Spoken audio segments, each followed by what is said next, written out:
Well, everyone, it's now 6:02, so I think I'm going to go ahead and get started as we do have quorum.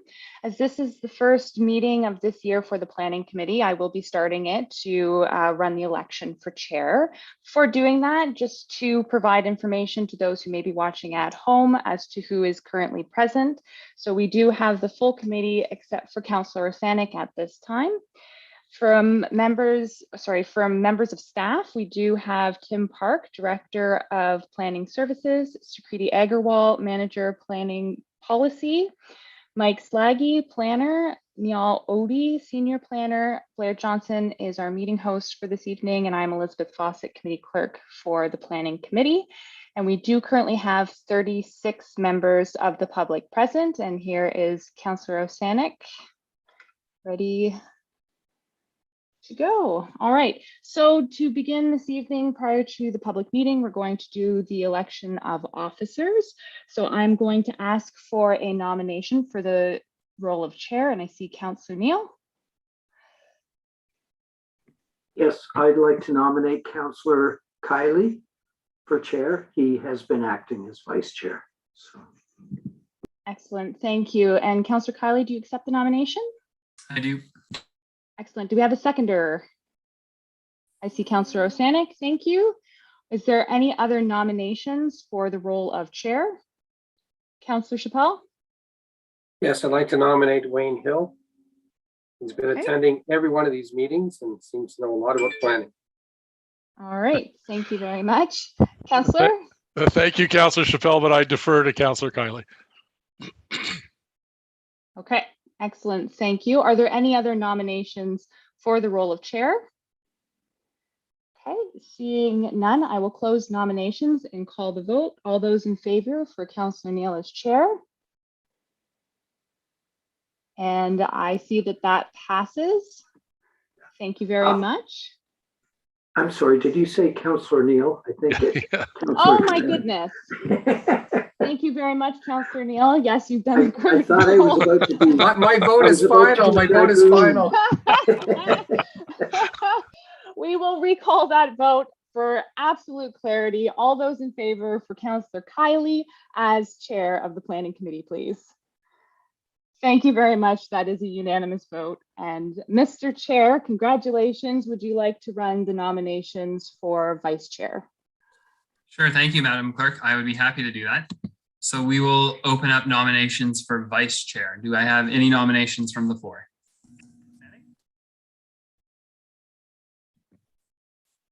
Yeah, Councillor Sanek, after you. Okay. I'll nominate Councillor Hill. Excellent. And I do want to say thanks so much, Councillor Neal, for being the chair for the past 3 years. Absolutely, yes. So Councillor Hill, would you take that nomination? Yes, thank you. Okay, perfect. And a seconder? Councillor Hutchison? Excellent. Are there any other nominations for vice chair? Going once, twice, seeing none. And we will close nominations and call the vote. All those in favor of Councillor Hill as vice chair? That is unanimous. Congratulations, Councillor Hill. Yes, so I will also officially thank Councillor Neal. Councillor Neal, you've served on this committee for many years and as chair for the last 3 at least that I know of.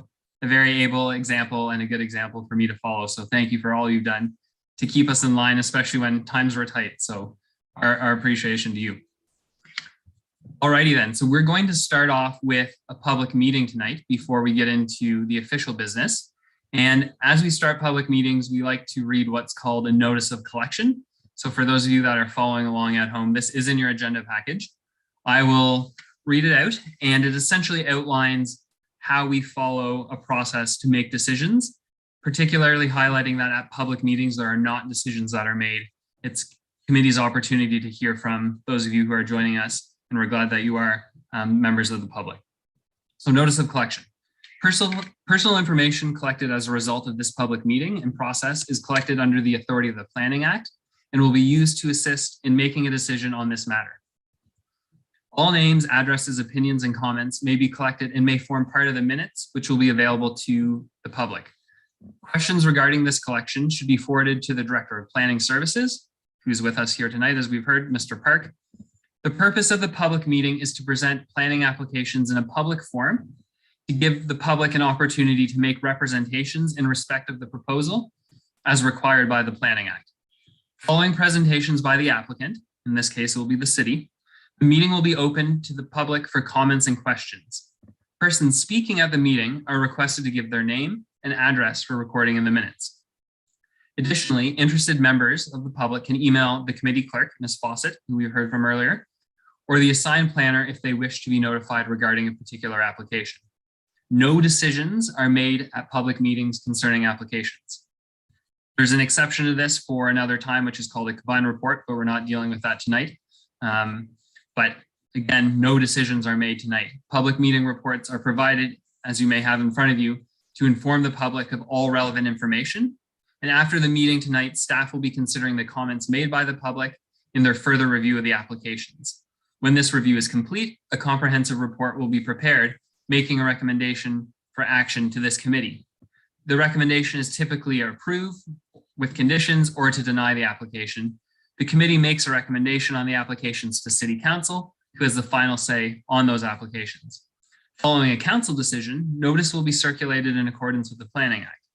If a person or public body would otherwise have an ability to appeal the decision of the corporation or the council of the City of Kingston to the Ontario Land Tribunal, but the person or public body does not make an oral submission, so speak tonight, or make a written submission to the city before the bylaw is passed, the person or public body is not entitled to appeal the decision. So we encourage you, if you do want to be a part of the full process tonight or at another time before the bylaw comes forward, to write into the city or speak tonight. So with that, we will get to our first and only public meeting, which is regarding the Central Kingston Growth Strategy. And I will hand it off to staff to make comment on that. But before I do, just a quick reminder of how the evening will flow for those of you who are joining us, and welcome back to Councillor Chappell, who is rejoining the Planning Committee after a season away. We're glad to have him again.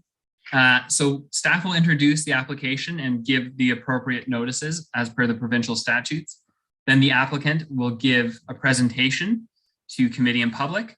And after that, there will be time for members of the public to ask questions of the applicant.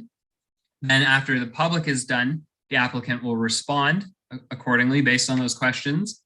And then committee will take a shot at it as well. So lots of opportunity for people to participate. And then we'll adjourn the public meeting after we've gone through that process. So without further ado, I'll hand it to staff to take it from here. Good evening, and thank you, Mr. Chair. Can you hear me okay? Okay, thank you. My name is Sukriti Agarwal, and I'm the Manager of Policy Planning with Planning Services with the city. Today, we are here to present a city-initiated official plan amendment to implement the recommendations of the Central Kingston Growth Strategy with respect to proposed intensification areas.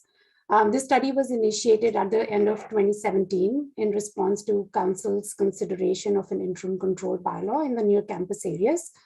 We've received a number of written feedback on these proposed amendments, and we acknowledge that this is the first time when many members of the community are seeing these recommendations for the first time. We are here today to seek feedback on these recommendations. We're not at a decision point yet, and staff will be taking away all written comments that have been provided, along with all of the comments that we receive at the meeting tonight. And we will come back to Planning Committee with a comprehensive report at a future time. Now I'm happy to introduce Mike Salagi, Senior Planner, who will be taking us through a summary of the recommendations.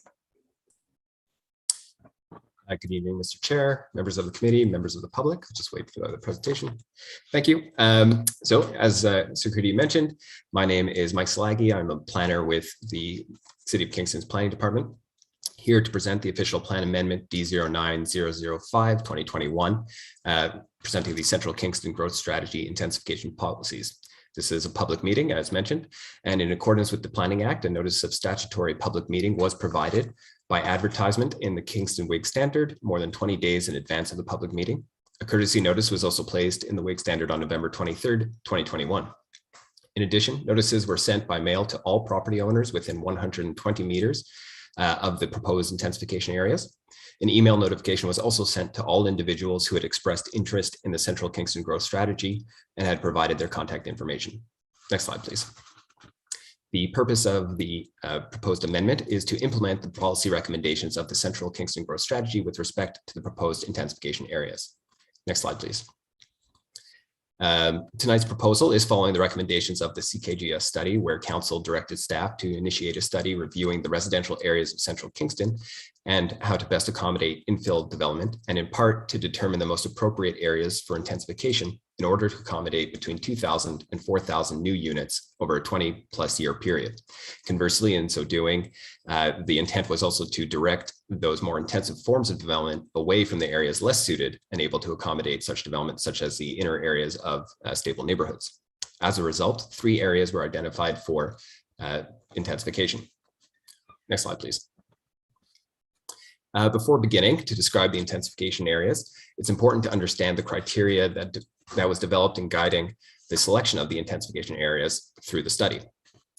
Those criteria being areas that had frontage on major corridors along the edges of neighborhoods, where existing multi-unit higher density developments existed, where access to transit and active transportation networks were available, proximity to amenities, services, and other institutional uses, as well as infrastructure considerations. And these criteria, as well as the built form within those intensification areas, were also developed using with community feedback. Next slide, please. Moving first to Intensification Area 1, the area is Brock Street and Johnson Street. This area is generally includes the north side of Brock between Division and Alfred Street, as well as between Albert and Victoria Streets, and both sides of Johnson Street between Division and Toronto Street on the north side, and Mcdonald on the south side. I do want to point out one mapping error. You'll see just to the west of University Street, it's just to the right of that number 2 on your screen, there's a little bit of a jog. Those are the properties 434 and 438 Johnson. It's simply a mapping error. They are included in the intensification area, and as we move forward, the mapping will be adjusted accordingly. This area is generally characterized by a mix of single and semi-detached and multi-unit dwellings between 1 and 3 stories. The area surrounding this area includes largely low-rise residential developments limited to 3 stories in heights, with some exceptions, including the portions of downtown Kingston east of the intensification area, which is composed of a variety of commercial, office, and institutional uses, with a variety of building forms ranging from low-rise to mid-rise. North of the area is Williamsville Main Street portion of Princess Street, and the range of uses that are located along that roadway, including the commercial, retail, and residential uses, while south of the area includes portions of Queen's University's main campus. Next slide, please. Moving west to Intensification Area 2, this includes 2 general sub-areas, where the first sub-area is a row of properties along Johnson Street between Mowat Avenue along the south side and Ronan Street on the north side, which moves west to Robert Wallace Drive on the north side and Old Oak Road on the south side. The intensification area is characterized by 1 to 2 story single detached dwellings, as well as a heavily treed corridor. Moving to the second area, the area south along the east side of Portsmouth between the KFLNA public health property and Baden Street, and generally is occupied by 1 to 2 story single detached and semi-detached dwellings. The northern portion of this intensification area, centered around the Johnson Street and Portsmouth Avenue intersection, is surrounded largely by low-rise residential uses, while the portion along Portsmouth Avenue is surrounded by a mix of residential and institutional uses, including the Anguaneta Resource Center, the Seniors Association Kingston Region Office, as well as St. Lawrence College. The area is also surrounded by a number of area parks, as well as larger park spaces such as Lake Ontario Park and the Cataraqui Golf and the Country Club. Next slide, please. The third and final intensification area is located immediately south of Kingston Center and excludes the properties that are currently already developed with apartment buildings and that which is occupied by the Calvin Park branch of the public library. It does include the lots currently containing the Seventh-day Adventist Church, the YMCA, the Anguaneta Community Center, and the Kingston Alliance Church. This area is surrounded by a variety of residential, commercial, and institutional uses, north of which is, as mentioned, the Kingston Center. East of this area is a variety of largely low and medium density residential uses, while further east of the northern portion of the Williamsville Main Street. South of the area are a variety of low-rise low-rise row housing and low-rise apartment residential uses, while west of the intensification area is the Kelvin Park Public School and Loyalist Collegiate Vocational Institute, as well as additional low-rise residential uses. Next slide, please. All of the intensification areas are designated residential within the city's official plan. Next slide, please. While with respect to zoning, Area 1 is composed generally of 1 and 2 family dwelling A zones, 3 to 6 family dwelling B zone areas, and the special education and medical uses E zone, as well as a variety of site-specific zones related to previous applications. Area 2 is composed with the north end, 1 family dwelling A1 and A2 zones, and along the southern end of Portsmouth Avenue, 2 family dwellings A3 and A5 zones.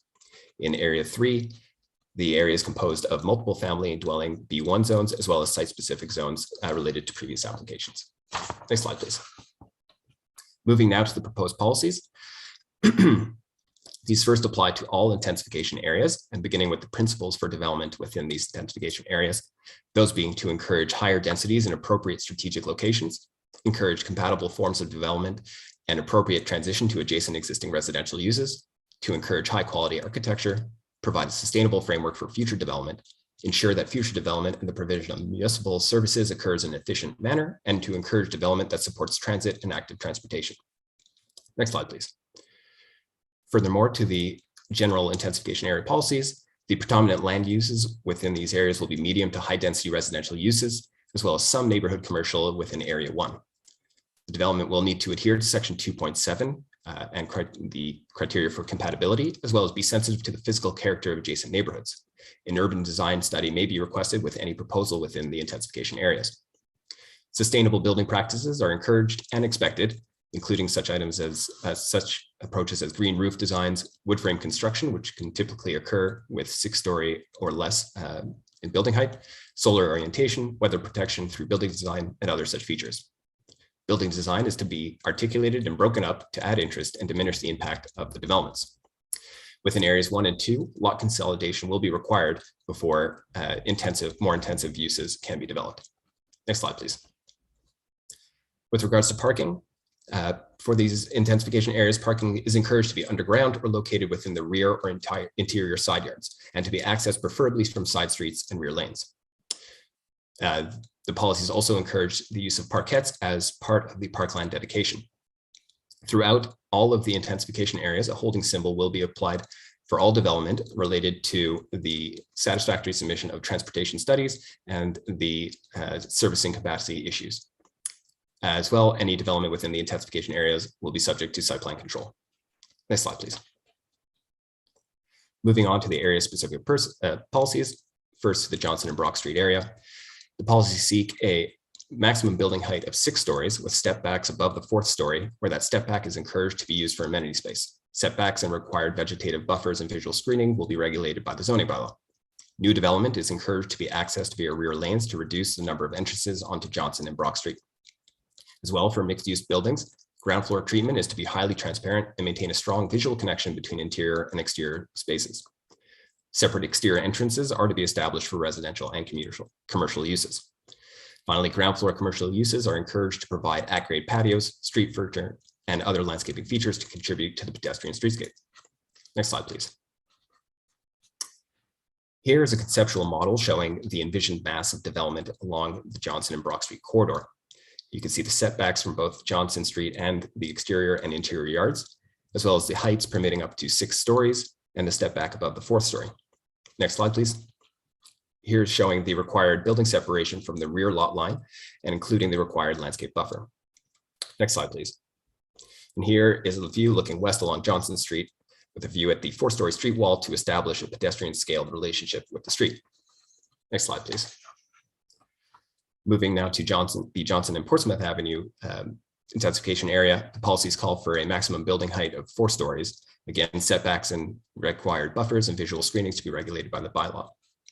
New development is encouraged to be accessed via rear lanes to reduce the number of entrances onto Johnson and Portsmouth. Along Portsmouth, between Calderwood Drive, the mid-block connection is required to avoid excessively long buildings and provide for better connection for pedestrians. Lots with frontage along both Portsmouth Avenue and Woodstone Crescent must address both frontages. Next slide, please. Here again is a conceptual build out of the envisioned massing for Johnson Street looking east. Here, the proposed policies again call for a 4-story building, likely in the form of stacked townhomes or walk-up apartments. Next slide, please. Here, looking west along Johnson, you see both the 4-story street wall, the setbacks at grade, as well as the rear separation with landscaping. Next slide, please.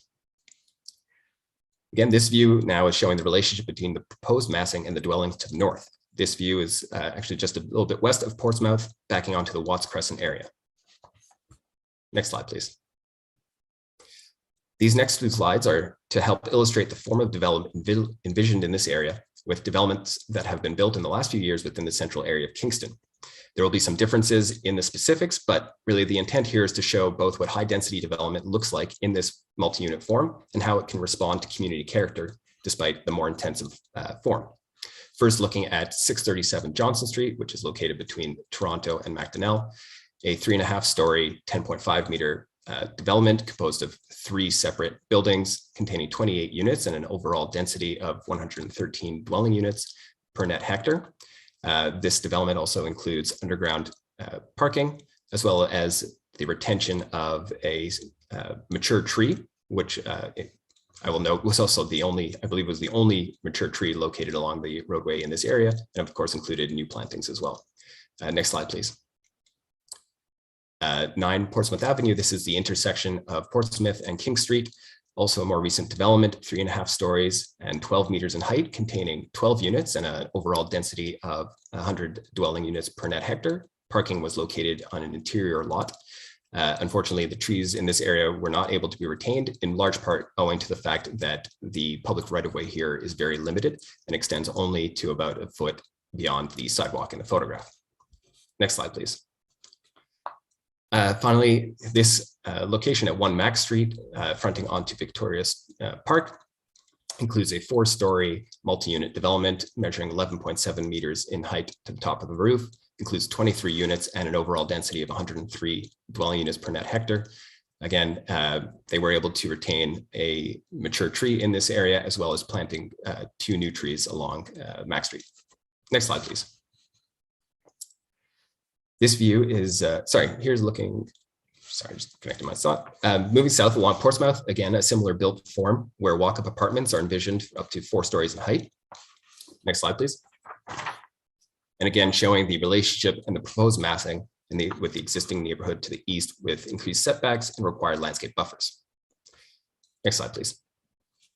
Moving a little bit north along Portsmouth Avenue between the ends of Calderwood Drive, we have a slightly different lot pattern with through lots providing frontage along both Portsmouth and Woodstone. In this area, the policies require that both frontages be addressed and envision more of a back-to-back townhome style development as seen on the right. Next slide, please. Finally, moving to the Sir John A. Mcdonald, Bath and Right Crescent area, the policies call for a maximum building height along Sir John A. and Bath Road at 12 stories, with a required podium of up to 6 stories for any building that is greater than 6 stories.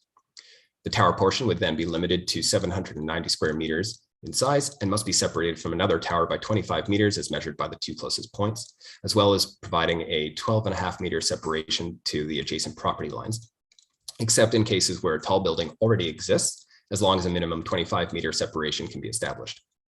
A street wall of 4 stories must be maintained along Sir John A. Mcdonald and Bath Road, and a mid-block pedestrian connection is strongly encouraged in order to establish an attractive pedestrian environment. Vehicular access is to be directed away from Bath Road and Sir John A. Mcdonald Avenue. Next slide, please. For developments along Right Crescent, a maximum building height of 6 stories with a step back above the 4th story is envisioned to establish an appropriate pedestrian scale. Again, setbacks and required buffers and visual screening to be regulated by the zoning bylaw. Next slide, please. Here again, we see a conceptual model showing the intended massing for these sites, with 12-story buildings fronting onto Sir John A. Mcdonald, as well as a 6-story podium and the required setbacks for the towers, which are separated by 25 meters from each other. Next slide, please. Here we see the view along Right Crescent, where the intention for 6-story apartment buildings, again, step back at the 4th story, similar to those proposed along Johnson and Brock Street. Next slide, please. Here we see the intended transition from the higher form of development along Sir John A. as it transitions down to the existing 3-story townhomes along Right Crescent. Next slide, please. Through these policies, a variety of transition techniques have been employed, including building separation through rear setbacks and side setback requirements, which provide transition between mid-rise and tall buildings and low-rise building forms. The use of stepbacks on upper floors of buildings taller than 4 stories, as well as a combination of minimum rear yard setback and landscape buffer, provides visual screening as well as aesthetic enhancements. And finally, intervening streets have been utilized as a form of separation between buildings. Next slide. Thank you. At the time of preparing this presentation, we had received 50 letters, one of which was signed by 73 signatories, of which about 20% had also submitted letters under separate cover, as well as 8 phone calls. Those calls generally were seeking information on how to participate, as well as clarification for the proposed application. In terms of comments received, they addressed a variety of topics, but the most common were those listed here, which includes being supportive of intensification in general, consideration of the addition of the lots on the south side of Brock Street, as well as those west of Division. Some commented that setbacks are too generous and do not contribute to positive pedestrian experience, as opposed to increased densities. Also, concerns were raised for the impact on Victoria Park. Concerns were raised for the notification of the CKGS study in general, as well as concerns raised for the form of development along Johnson Street in Area 2 as being inappropriate. Next slide, please. And with that, the impact on the community character. Concerns were raised for the flooding within Area 2, the loss of trees and ecological impacts of the development, as well as the concern for the amount of density on Right Crescent and impacts of resulting traffic. Next slide, please. As mentioned previously, we will continue to review and consider the comments received to date and any of those heard tonight, and as we move forward through the application process. We will also continue to advance and finalize the servicing report to better understand the servicing implications of the development areas. Finally, we will work to continue to complete a financial feasibility analysis of the proposed development form within the intensification areas, ultimately leading to a comprehensive report with a recommendation in 2022. Thank you, and we are here to listen to any comments and answer any questions that you may have.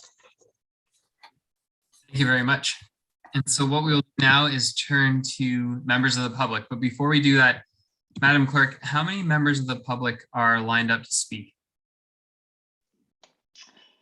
Mr. Chair, we currently have 48 members of the public in the gallery. I have approximately 4 hands raised, so hands are going up. So I'll let you introduce and then I can do my normal spiel. Absolutely. And so what I'm going to propose to committee is that we hear 5 people at a time in order that each person spends 5 minutes, so about 25 minutes to half an hour of questions, and then we'll give staff the opportunity to respond. And so members of the public, that will also ensure that the questions and comments that you make will be directly responded to in a timely fashion. I also want to quickly acknowledge that I see one of the area councillors, Councillor Doherty, has joined us. It's great to have her, and she will have opportunity after committee later in the evening to contribute as well. So Madam Clerk, I'll hand it to you. Thank you, Mr. Chair, and through you. For those who are joining us this evening, if you wish to speak during this portion of the meeting, we do request that you raise your hand in Zoom. To do so, you will need to move the mouse over the screen to find the raise hand button in the center of the Zoom window. For those who may be joining us by phone, you will need to press *9 in order to raise your hand. Mr. Chair, I'm just going to briefly remind members of the public to provide all of their comments and questions at once. They do have 5 minutes, and we will only be receiving comments from once from individuals. And with that, I will turn it over to Barbara Simard.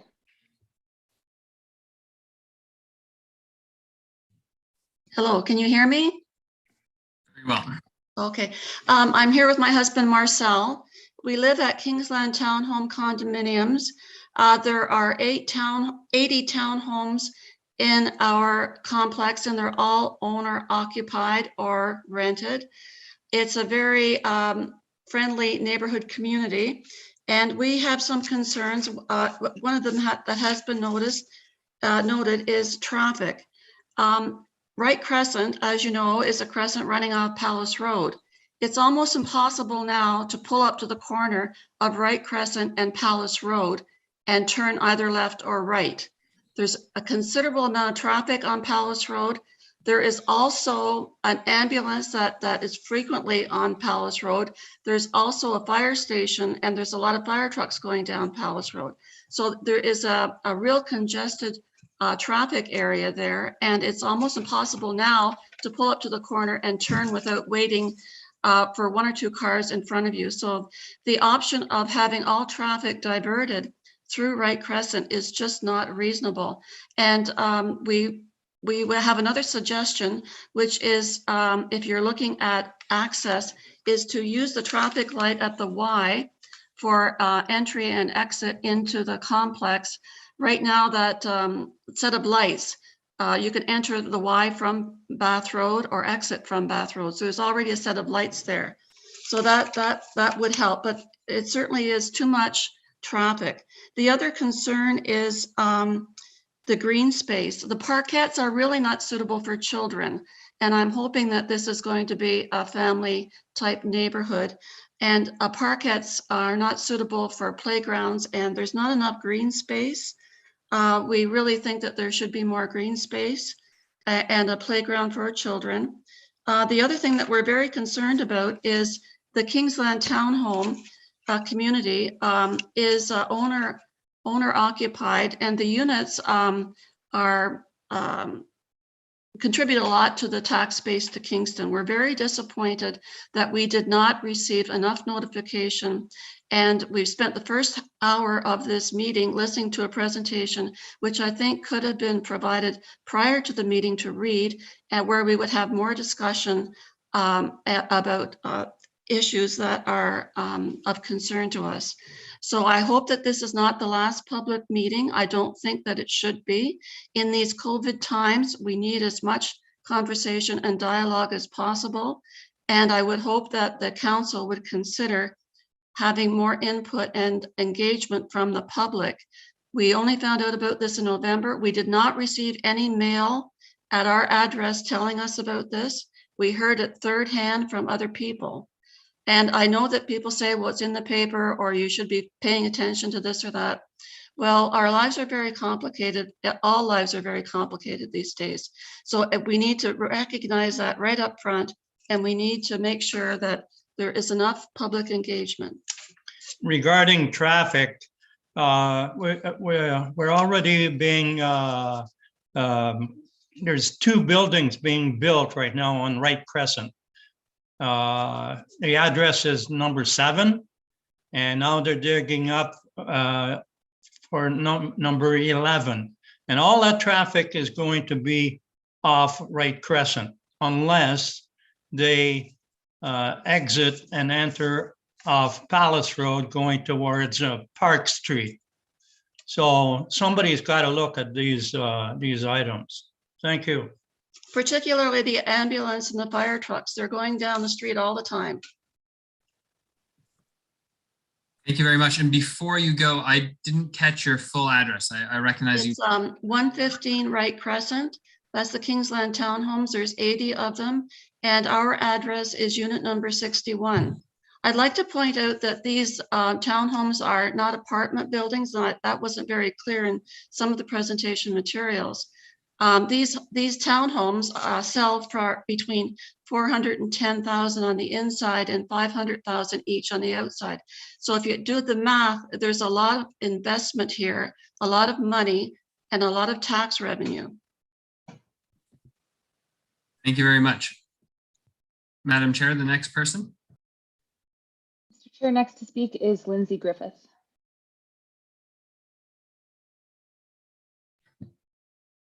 Ms. Griffith, after you.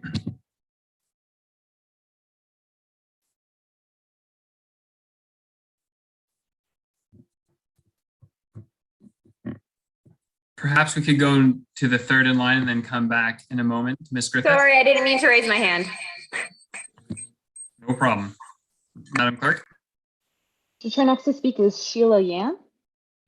Hi, this is Sheila Yan. So I listened to your presentation, and on the correspondence sheet, you mentioned the possible addition to include. Ms. Yan, I'm going to interrupt you for a moment. I'm sorry. I'm not trying to be rude. We just need to have your address as well, please. Oh, I have a property at 267 Earl Street.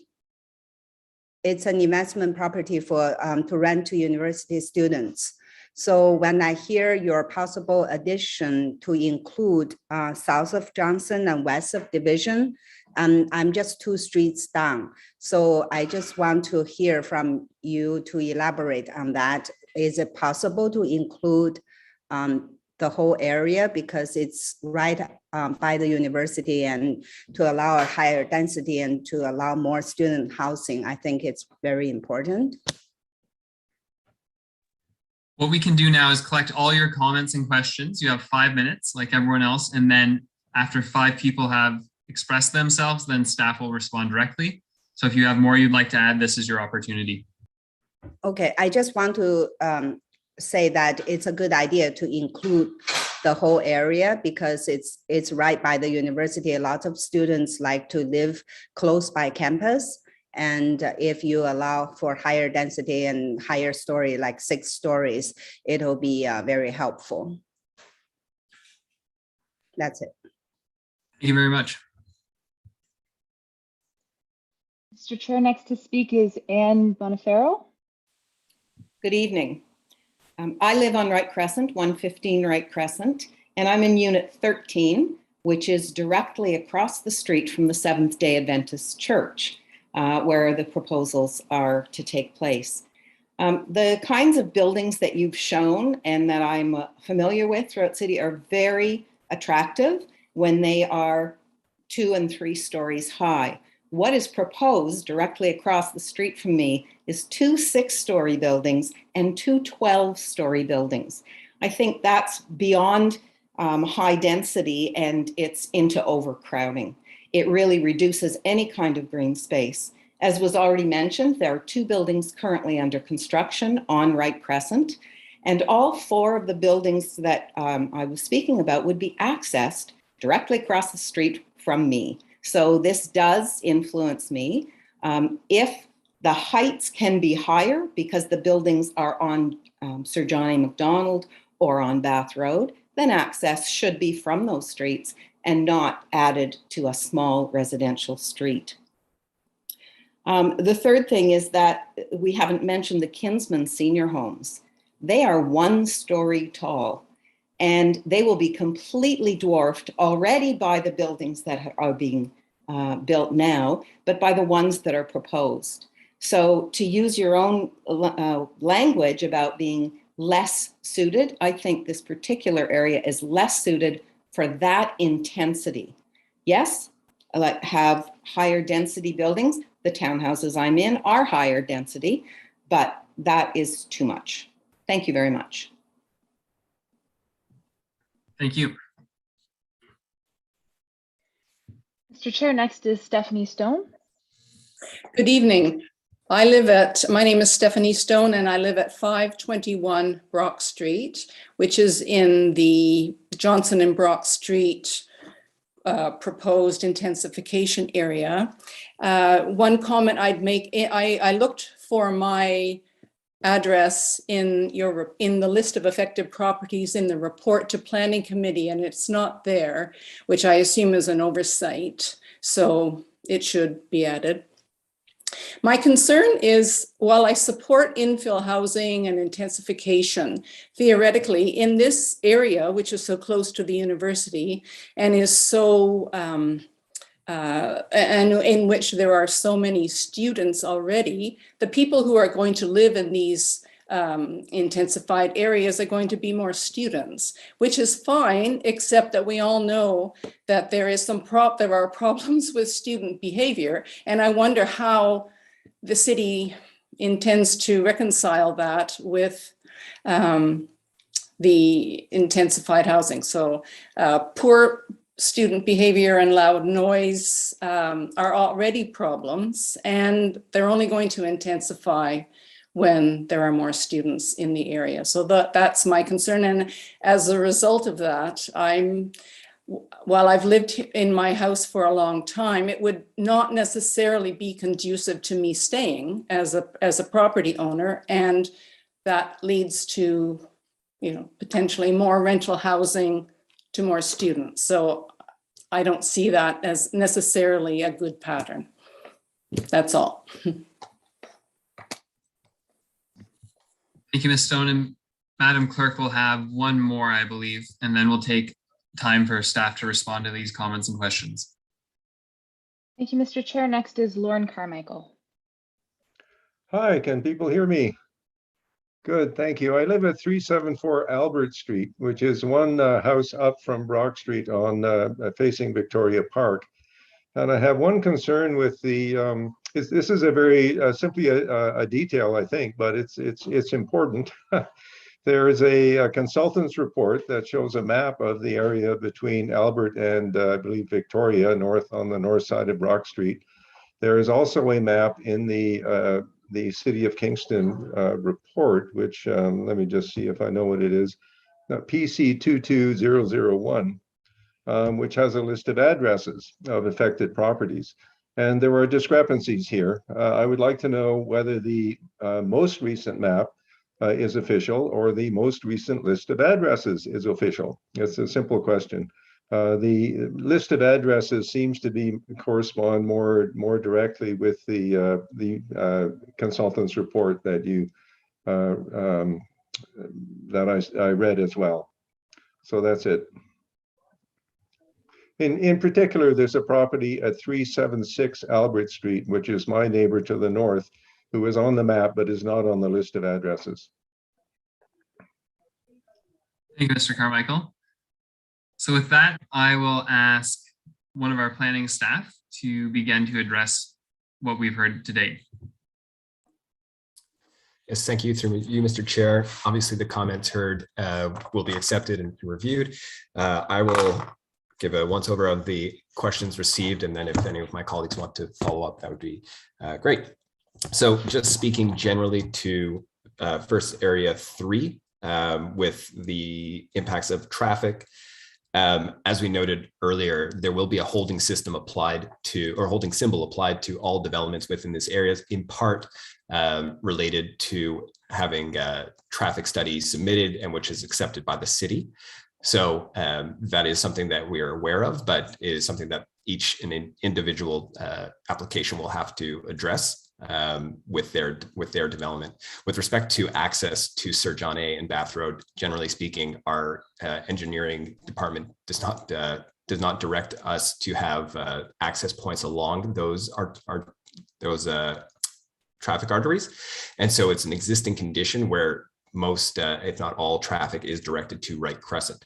I understand that that obviously leads a lot of pressure onto Right Crescent, but again, leading back to the holding symbol, which will require the applicants to address any traffic concerns. I guess staying with that area, I also want to point out that the existing zoning within that area, the B1 zoning, does permit for some high density developments to exist as of right. Basically, the direction of the policies and the applied zoning is there more to have control over the form of development. Currently, the zoning, it's a bit complicated, but in certain areas can actually permit buildings much larger than 12 stories and within much closer proximity to the Right Crescent properties than what is being proposed here. So the intent was actually to have better control over the form of the development, allowing for developments of 6 stories, again, with the controls of the tower plate sizes, as well as keeping them as a furthest distance from the Right Crescent properties and having a more appropriate 6-story development. Furthermore, with respect to green space was fortunately not part of the element of, or something that was asked to be looked at within the CKGS study specifically. It's obviously a concern that has been raised several times previously. And certainly I think as we move forward with other city initiatives, and particularly the OP review coming up in the next couple of years, it's something that we will have to take a strong look at. With respect to the property on Earl Street and expanding the areas south, initial or earlier concepts of the CKGS study did include a larger area within the near university or the near campus area that had been reduced due to concerns for servicing, as well as having more detailed review of the urban design impacts of those areas in the inner area, excuse me, the mid-block properties. So those have been left off for now. It will be reviewed as part of the next phase of density by design. So it may be that those properties get included eventually, but for now, we need to have additional studies taken within those areas. We will review for the missing property at Brock Street as well. I just want to note that planning generally does not relate itself to who can live in these properties, whether it be renters or owners, students, families, what have you. So I understand the concerns for some of the issues with the student body. However, that is not something that planning is tasked with addressing. And lastly, I believe with the question between the addresses and the map, it's the map that is correct. And just to make sure I didn't miss anything. Oh, with respect to notification, generally speaking, it is common practice for the condominium corporation president to be notified, and then that to be disseminated to its members. And that was the case here with the Kingsland Condominium Corporation. So the president was notified, and that's how the information was shared with the residents there. I think that's it for me. If any of my colleagues have anything to add, I will let them. Ms. Agarwal, after you. Thank you, and through you, Mr. Chair. I just wanted to add a couple more points to what Mr. Salagi just said, and specifically with respect to park space. That is also reviewed at the time when we receive development applications. So parkland dedication is reviewed at that time. So I just wanted to provide that response to the community that that parkland dedication will be reviewed at the time whenever applications come in. And also just another comment on the discrepancy between the mapping and the addresses that have been included in the staff report. We will go back and just make sure that the addresses are correct. But for now, it is the properties that are included within our mapping that are being proposed for intensification at this time, plus the two properties that Mr. Salagi had mentioned where there was a mapping error. Thank you. Thank you. So, Madam Clerk, do we have more people in the queue? Yes, Mr. Chair. Next to speak is Neil Whitley. Mr. Whitley?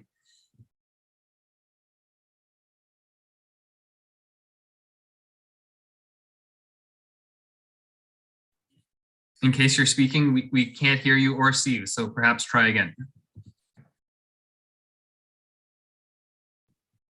All right, we will come back to you, Mr. Whitley, and go to the next person. Mr. Chair, next is Colleen Murphy. Perfect. Hello, councillors, and this is my first time speaking, and I'd like to start by, while I do have questions, just thank the local Woodlands and Calvin Park residents for all of the support that they have given us in this last week. I would like to point out that it seems that there have been about 4 members who spoke to this planning strategy during the last 4 years. And it seems to me that we've reached thousands of people in a week while no one consulted us for 4 years. So I'd like to put that forefront. Before you go any further, sorry to interrupt, could we have your address, please? I'm number 9 Dickens Drive, Kingston, Ontario. So one of my concerns is the flooding, because my backyard is below grade on Johnson Street, and we have significant flooding, which is apparent in the letter that I submitted as part of my submission. It looks like waterfront.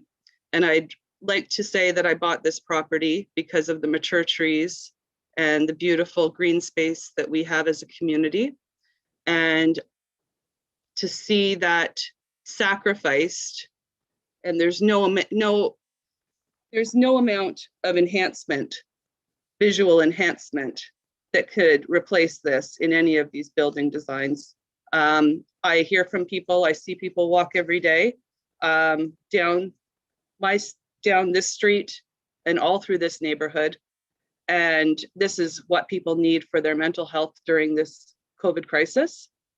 And I will say that my house was built in 1956, predating a lot of city planning and design. And it is better built than most houses that would be proposed or built by builders these days. So I guess my first question is, why was this area selected? This area between Old Oak Road and Mowat Avenue. It is a residential area. It is part of an area where people have lived 40, 50 years in their homes. And now it's suddenly targeted for intensification. So I'd like to know what engineering analysis, what metrics were used to determine that this is going to be a corridor that 50 homes should be torn down on Johnson Street, a beautiful boulevard. I'd like to know what that analysis was. I'd also like, since we're talking about how much of the accommodation that is planned in central Kingston, I want to know what role COVID is having in changing the planning strategies. Queen's University has thousands of employees who are working remotely right now. How is that going to reduce demand for housing in the central Kingston area? I'd also like to know how developments like Union Park have been factored into planning documents, because we all know that they're on the table. How many housing units is that? Could that not accommodate some of this in place of this? I also know that there are building developments that are happening for the area which is called the provincial campus. How is that being factored and represented in this planning document?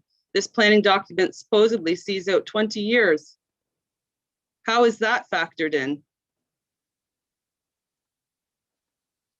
How is the removal of hundreds of trees? My property has 5, one spruce tree, 3 oaks, and 2 pine trees, 80 foot tall and a maple. How is that factored in? I look into my neighbor's backyard as it stands, and they have equal shagbark maples, all sorts of trees. I'm supposed to accept that there's going to be flooding on Johnson Street coming into my backyard, which I've already demonstrated is a significant problem. I'd like to know how I'm supposed to deal with the visual, the destruction of a park in my backyard, to 30 seconds, please. To dealing with rear parking that apparently is disgraceful to look at and hazardous for public safety if it's on the roadside. I'd like to know how that is going to be on my dime, in my backyard. And when I say that, it's not my backyard, because I'm speaking for hundreds of people here. And so I just want to say that it's offensive what the city has come up with for this corridor. Offensive. And that's 5 minutes. Thank you for your contribution. Shall we try back to Mr. Whitley, Madam Chair, or Madam Clerk? Yes, Mr. Chair, I'm just going to say. Hello. Perfect. Hello. Yeah. Hello, how are you? Good evening. I'm at 295 Portsmouth Avenue, and I'm very concerned with the second plan.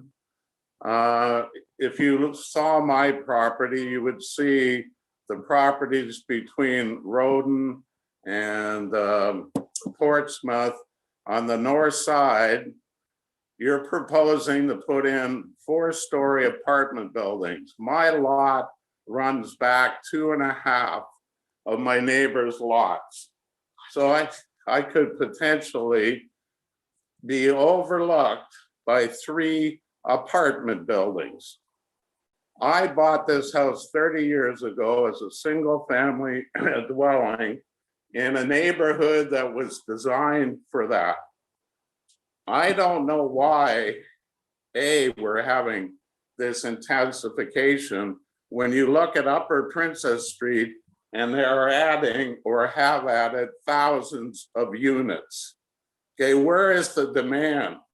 Look at all the people working from home who do not need units. If this is to facilitate the college students then St. Lawrence should be building accommodation for them. I also have a problem with the parking. Already, single-family dwellings who rent to students, they're paving the parking lots, tearing down the trees, paving the what was lawns and making them into parking lots. Your proposal suggests they have underground parking. It's not even compulsory. The lady talking about flooding in front of my house at Johnson and Portsmouth, the sewers are completely blocked. The city's done nothing about it. It turns into a small sea. What are we going to do with 4 apartment buildings with paved parking lots, dumping all their rain or whatever into that intersection? I think it's ridiculous. There is no demand for this intensification. You're destroying a single family area. You're destroying my property values after 30 years. I think more studies definitely have to be done about some of these issues. Traffic studies, sewage studies, parking studies, environmental studies. I don't see any of that. I think much more time and effort should be put into this, particularly when Kingston is so proud of, being environmentally responsible. And you are talking about turning it into a giant apartment complex with parking lots. There's no improvement in your plans to what exists in my neighborhood now. None. It's totally, utterly destroying a family neighborhood that I've been proud to own and live in for 32 years. I don't see the justification for this, and I'd like you to give me more justification. Thank you. Thank you very much. The chair next is Cheryl King Van Vlack. Hello, this is Cheryl King Van Vlack.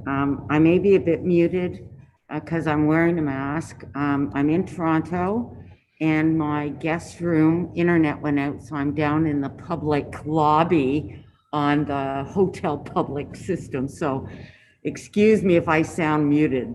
We can hear you just fine. Thank you. Okay. One of the planners just said, I didn't catch the earlier talk because we were trying to resolve this connection issue, that said that the president of the board, the president of the condominium corporation was notified about something.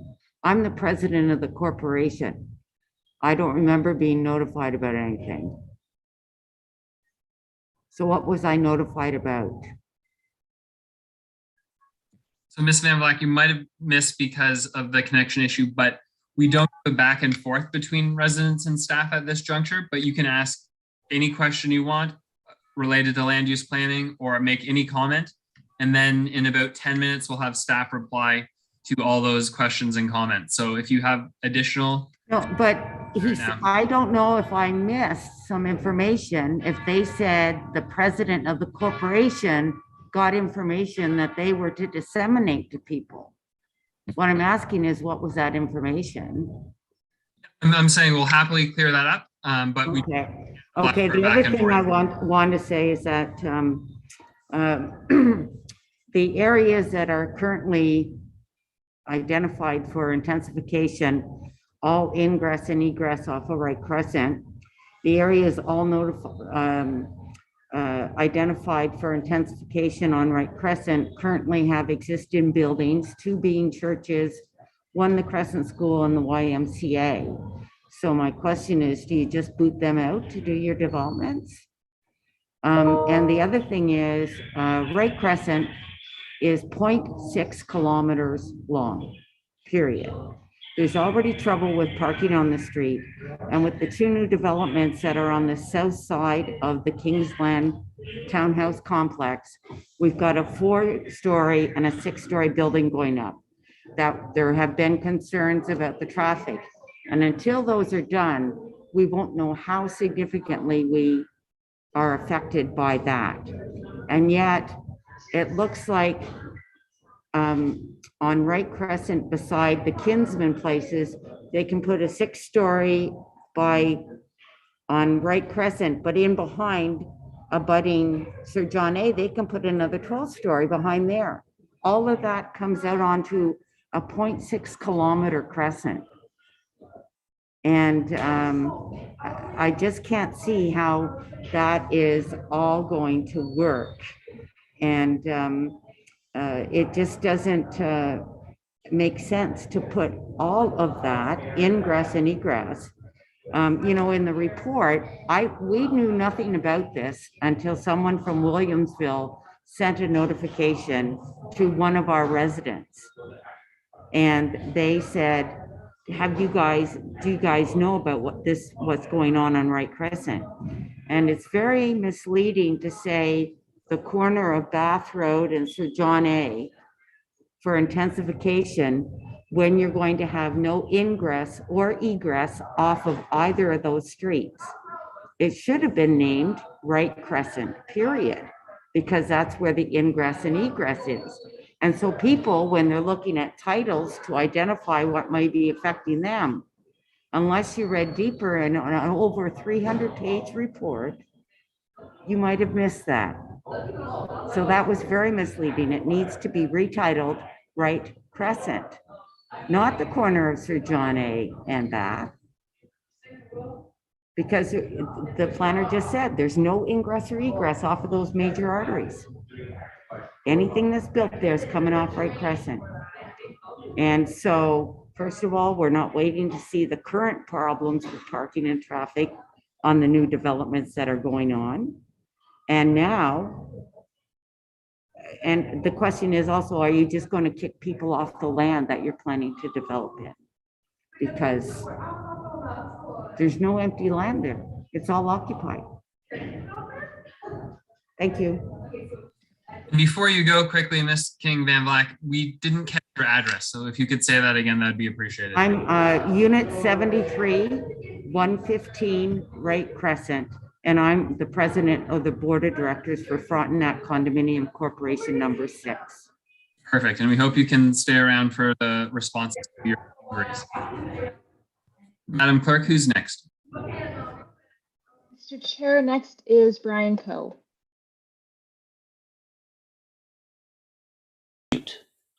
Hello, everyone. Can you hear me? There's a thumbs up. Excellent. My name is Brian Coe. I live at 83 Old Oak on the north part of that road, within a few feet of the end of the northern proposal. Today, I would like to discuss the fact that the area around the intersection of Portsmouth and Johnson is not at all appropriate, not an appropriate site for intensification. Now, I only heard about this by chance last night at the Portsmouth Tavern and downloaded the agenda this morning, the 303-page agenda. So I'm in a bit of a rush to make quick arguments for the complete dismissal of the idea that the Portsmouth and Johnson area should be used as a site for intensification.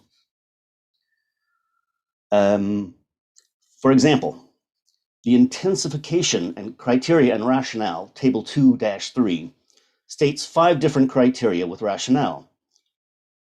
The intersection of Portsmouth and Johnson fails all 5.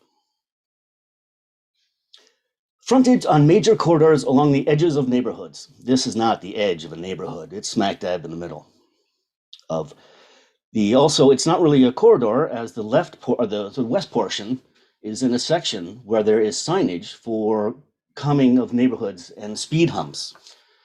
And on there's not even a sidewalk on the southern half of that street.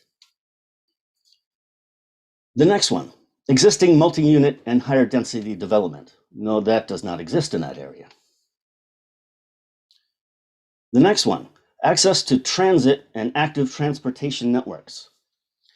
There is one bus, it's bus number 3, that's maybe every half an hour, and then only an hour on the weekends, that goes through the west side of the Johnson Street, but not the east of Portsmouth. And then it goes down to the college. Access to transit, yeah. Oh, and it's a kilometer walk to the nearest express bus. That is the transportation, proximity, and amenities. There's the closest place to buy anything to that intersection is a kilometer north at the intersection of Portsmouth and Bath, and it is a mini stop that's part of the gas station. To the south, the closest amenities are a kilometer and a half away. And then the last one, infrastructure capacity. It states that to cluster upzoned areas to make upsizing of local pipes and collectors more efficient. This area, Johnson and Portsmouth, is not near any other upsizing. It's not going to be clustering of anything. Now, I can't really speak to the other areas, but they do seem much closer to infrastructure and to amenities and to transportation. So, basically, like we've heard a lot of arguments for modifications of the other areas. I'm putting forward the complete another negation of the concept of upsizing Johnson and the northern part of the Portsmouth and Johnson area. And the southern part, the corner of Portsmouth and what's it there? On the very south part of Portsmouth Avenue, you even showed a picture of that 3.5 story building. That's an attractive building. That's a nice part. That's a nice place for it too. But it is not at all appropriate to put any style buildings like that near the Portsmouth and Johnson intersection. Thank you all for your time and your attention. Thank you very much.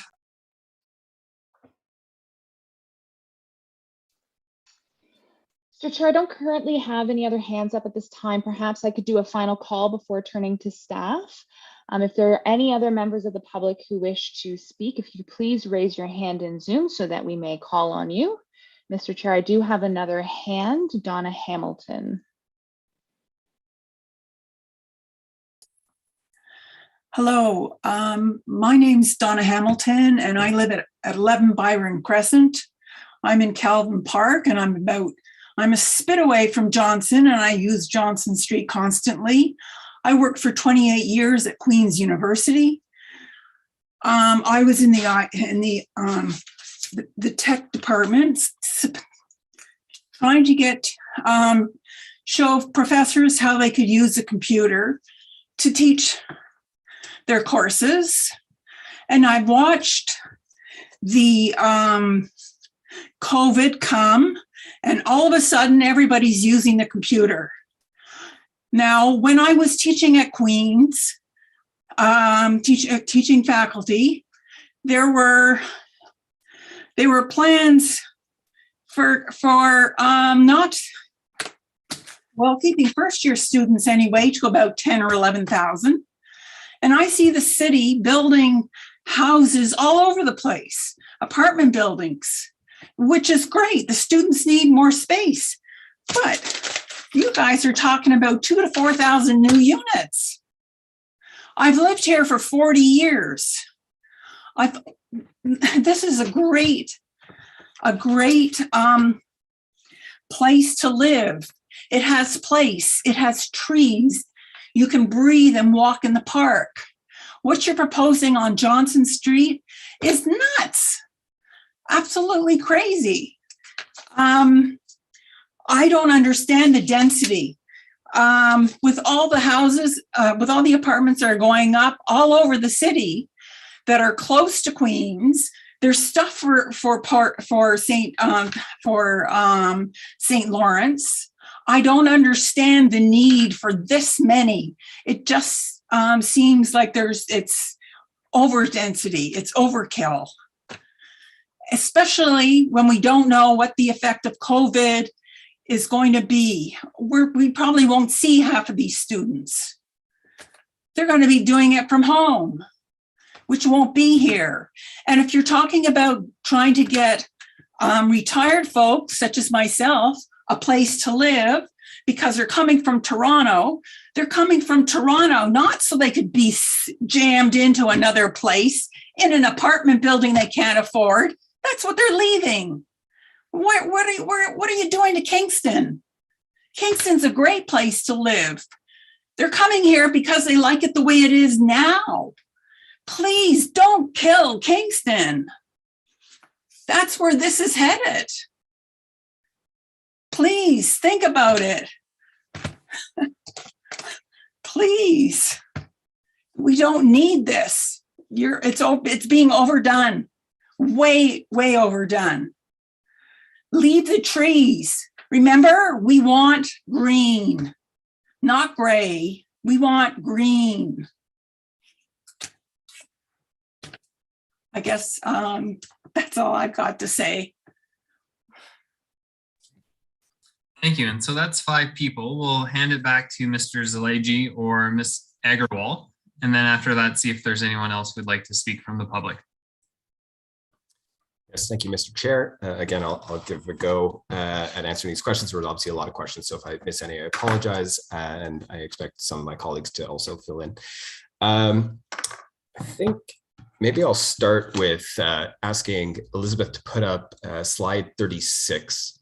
I just want to speak to some of the rationale behind the Johnson corridor. Maybe I'll just wait for that to come up.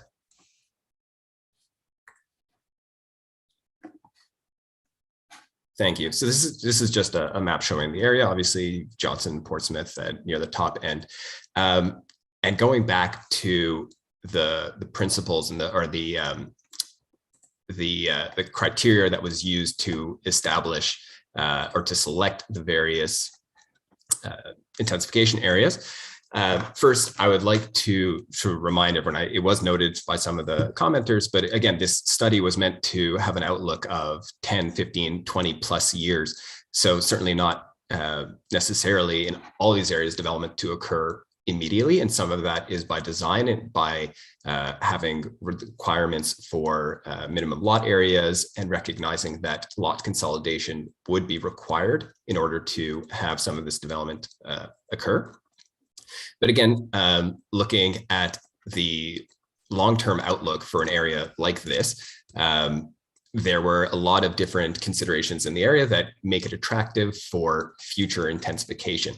Again, looking at frontage on major corridors along the edges of neighborhoods. Johnson Street is east of Portsmouth. It is an arterial roadway. West, it is a collector roadway, and it borders a number of neighborhoods, including Woodlands, Calvin Park, Polson Park.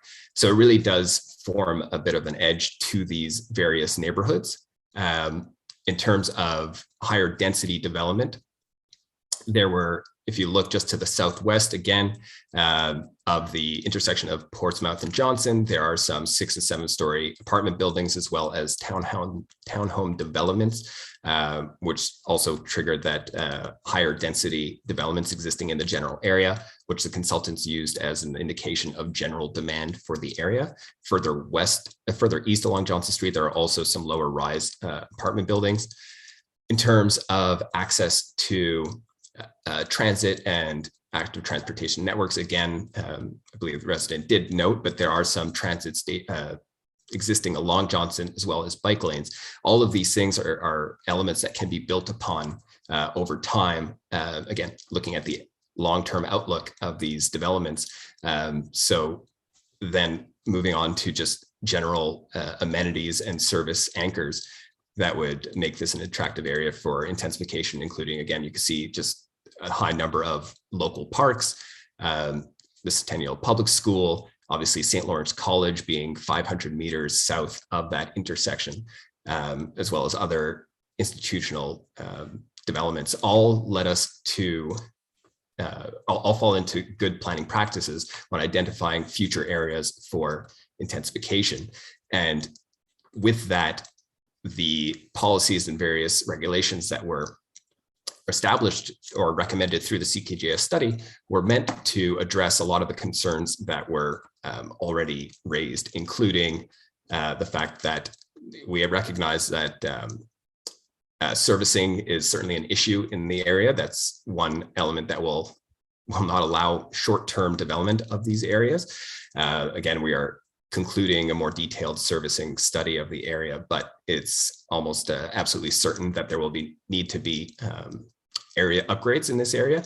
And I guess speaking to the comment about clustering up, it's keeping the more intensive developments all localized in a certain area so that you can upgrade facilities in that area to better address those concerns rather than having it spread out through various parts of the city. So again, looking more towards the future in this area. Furthermore, the holding symbol that would be applied would, of course, as I mentioned earlier, apply to any traffic impacts of the particular developments, as well as the servicing constraints. And with that, there was a comment about flooding. I recognize that it is an issue in this area. It's been raised by a number of individuals. You'll see that in the addendum. Again, any future development would be subject to site plan control, and no development would be approved without having a stormwater management plan, which ensures not only that any development, any stormwater is dealt with on site, it's also actually reduced from 20% from pre to post levels, meaning that if the existing condition is a single detached home with all of that landscaped area, it needs to find a way to not only match the amount of water absorption in the area, but reduce it by 20%, and ultimately improving the stormwater management of this area. Again, that's something that will be dealt with on a case-by-case basis. And that includes, again, with the stormwater and grading plan, again, directing stormwater on any particular site, either within the site boundaries or specifically or directly to municipal services. With respect to trees, again, and we recognize that that is a very attractive quality of this area. Again, we're not suggesting to bulldoze the area. That's not the intent. I know that was a mistake of previous planning approaches where you would raise an entire area and restart like new, but we all recognize the errors in those ways. Again, this is meant to be a long-term approach to these areas where, and in this particular area, there's a lot of benefit to the fact that a great number of the trees exist within the municipal right-of-way, where a lot of those trees would have a much greater opportunity for retention. I had shown earlier that was one of the issues between, say, the Johnson Street development that I had shown versus the Portsmouth and King Street development, was the fact that there wasn't a lot of space on that site within the municipal right-of-way, given that there's a I forget the name for the word, but the turning lane from King Street to Portsmouth really eats into the amount of space available for street trees and those positive qualities. I am sure that I'm missing some things that I will go back to them if they come back to me. With respect to Right Crescent, first, absolutely, through this study, we are not evicting anybody who already owns the land. For example, the churches, the YMCA, they will remain there as long as they want to remain there. It's simply providing the opportunity that in the future, if they either wish to redevelop their site themselves, sell it, however they want to do it, it gives them the opportunity to, again, develop in what we feel is a more appropriate development form, and will again speak to the long-term nature of this plan, where we don't expect this development to occur overnight or within a 5-year period even. So no, we are not evicting anyone in that respect. With respect to notification, when I mentioned it earlier, it was notification specifically for this public meeting. I recognize again that with respect to the study itself, people were unaware of it. Again, it's standard. That's not a statutory public process. So the city generally uses a variety of other means of communication, including using the city's website, Get Involved, Kingston, Curbex signs, as well as using the WIG standard. We are, as you're all aware, going through a review of a new citywide zoning bylaw, and the same practice is being used in that study. Once we came out of that study and went to a more specific statutory public process, we then went out to, as we had very well-defined areas, we then included the 120-meter mail out, which in this case involved, I think it was over 1,100 individual letters on top of the emails that we had sent out. So with respect to the notification, it was specifically for this public meeting process. I believe that was all I had for this. I'm sure maybe some of my colleagues have more to add. See Mr. Park, after you. Thank you, and through you, Mr. Chair. I just wanted to speak maybe to a couple of comments that were raised around the need for additional housing units. Why are new housing units being built when you see all the construction happening on Princess Street? That's a fair question. It's a good question. But what we look at in the official plan is the official plan that the city already has in place has population projection growth numbers in them that were done as part of the last official plan review. And those numbers have a projection of 148,000 people in Kingston by 2036. And that's an increase of over 18,000 people from what we currently have. And that's a medium growth scenario. And this plan also anticipates approximately 9,200 new jobs by 2036. And why I'm saying this is it's, part of building housing is also about strengthening the city's economy and creating robust job creation that again needs the housing to live in. So in order to meet that number, we're looking at approximately over 9,000 new units by 2036. Now, over the last 2 years, we have achieved, I think, if my memory serves me correctly, approximately 3,000 permits have been issued for new units in the city. But just also to remind people that the growth that does take place in the city has to be within the urban boundary. We can't extend beyond that. And one of council's mandates, as well as to do with the climate emergency, is making sure you're utilizing the existing infrastructure we have, such as roads, pipes, bus routes, so that we're not building new ones and expanding beyond those. By doing intensification, which this plan has identified locations to do, it is achieving those goals. Now, and just in closing, I just want to remind the people that are listening, this is a public meeting to get feedback on a proposal that has been put forward by planning. By no means is this a fait accompli tonight. We're actually we're taking note of your comments. We will take those into account. They will be addressed when the report comes back to the Planning Committee as a comprehensive report. And certainly in the interim, if you have any further questions or concerns, please submit them in writing and they will be addressed. But your feedback is important. It's all part of the public process and it is appreciated. And I'll leave it at that. Thank you. Thank you, Mr. Park. And I will go to our clerk and ask a quick question of clarification for the benefit of the public. What email should folks send their comments to if they're preferring to write into the city or if they'd like to further what they've submitted tonight? What is the best way that they can make that contact? Mr. Chair, I'm actually going to defer to Ms. Agarwal. I believe there is a specific address for this project that would be the best to ensure that the comments are added to the file. If she could just provide that, that would be helpful. Yes, thank you. And through you, Mr. Chair, comments can be sent to c@cityofkingston.ca or I see a point of where I'm going to anticipate it that unfortunately, Ms. Agarwal, you cut out right as you were saying the address. So could you please try again? Yes, my apologies.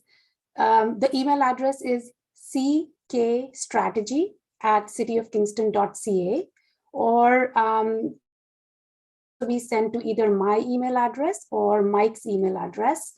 And I don't know what's the best way, like if I can say it out. So my email address is sagarwal@cityofkingston.ca. And Mike's email address is mszilagyi@cityofkingston.ca. And I think the easiest to remember is ckstrategy@cityofkingston.ca, which stands for Central Kingston Strategy. Perfect. That's very helpful. And if I could encourage the public, you can Google City of Kingston planning meetings. And the first link will be the one you want to click. Click the date today when you are on that web page, and you can access the agenda and the report, which is helpful for information, and also additional contact information is in there. So, Madam Clerk, are there other members of the public who wish to speak? Yes, Mr. Chair, we have a number of hands still, so I'm going to start with Colin Burt. Perfect. And a reminder for those of you who may be joining us, please 5 minutes only. I'll warn you at 30 seconds, your name and address. And another gentle reminder, as staff have said, we're dealing with issues of land use here. So as it may be tempting to talk about residents or people who may live in potential buildings, if eventually approved, that's just out of order. So please keep your comments to land use related issues. Thank you. Hello, Colin Burt. I live at 33 Ontario Street, and I just had a couple comments. One is that most of the proposal I've seen, well, I'm sure there appears to be some bugs to be worked out, seems like very good. We desperately need to switch to more of this sort of development rather than more and more car-centric single-family homes. And as someone who has lived both where my current address is, which is a fairly large apartment building, as well as a much smaller apartment building previously, just to the east of Palace Road, I can say that there's definitely great need for this sort of development, as it's always both times it was quite difficult to find a suitable apartment, and the supply is quite tight in Kingston for that sort of housing, which is the most efficient land use for housing that we can have. My only real complaint with the current proposals is that they cover such a small percentage of the city. Really, certainly the shorter types of buildings should be permitted in almost all areas of the city. And that's all I have to say. Thank you. Thank you. Mr. Chair, next is Rebecca Dillon. Hi there, my name is Rebecca Dillon. I live at 46 Pembroke Place, which I guess borders on the sort of Johnson Street, the upper Johnson Street quarter. I had a few comments and a few questions. First of all, I think that one of the challenges that I'm facing is that in Calvin Park, long-range plan isn't 5 to 20 years. As we've heard from some of the earlier speakers and commenters, people live here for 30 plus, 50 plus years. So by stating that a development, don't worry, it's only 20 years down the road, that doesn't actually make people feel any better, because I mean, I intend to still live here in 20 years. My house backs onto the corner of Johnson and Mowat, basically. I have some questions of clarification that would be helpful, and this may come up in some of the further documents that are shared, but in reading through the documents, there was a lot of discussion about rear yard setback. But when I asked a question about that, there was an initial comment about the fact that that could be 10 meters, but then really only 2 meters has to be green space. And then the remaining 8 meters of that could potentially be used as parking.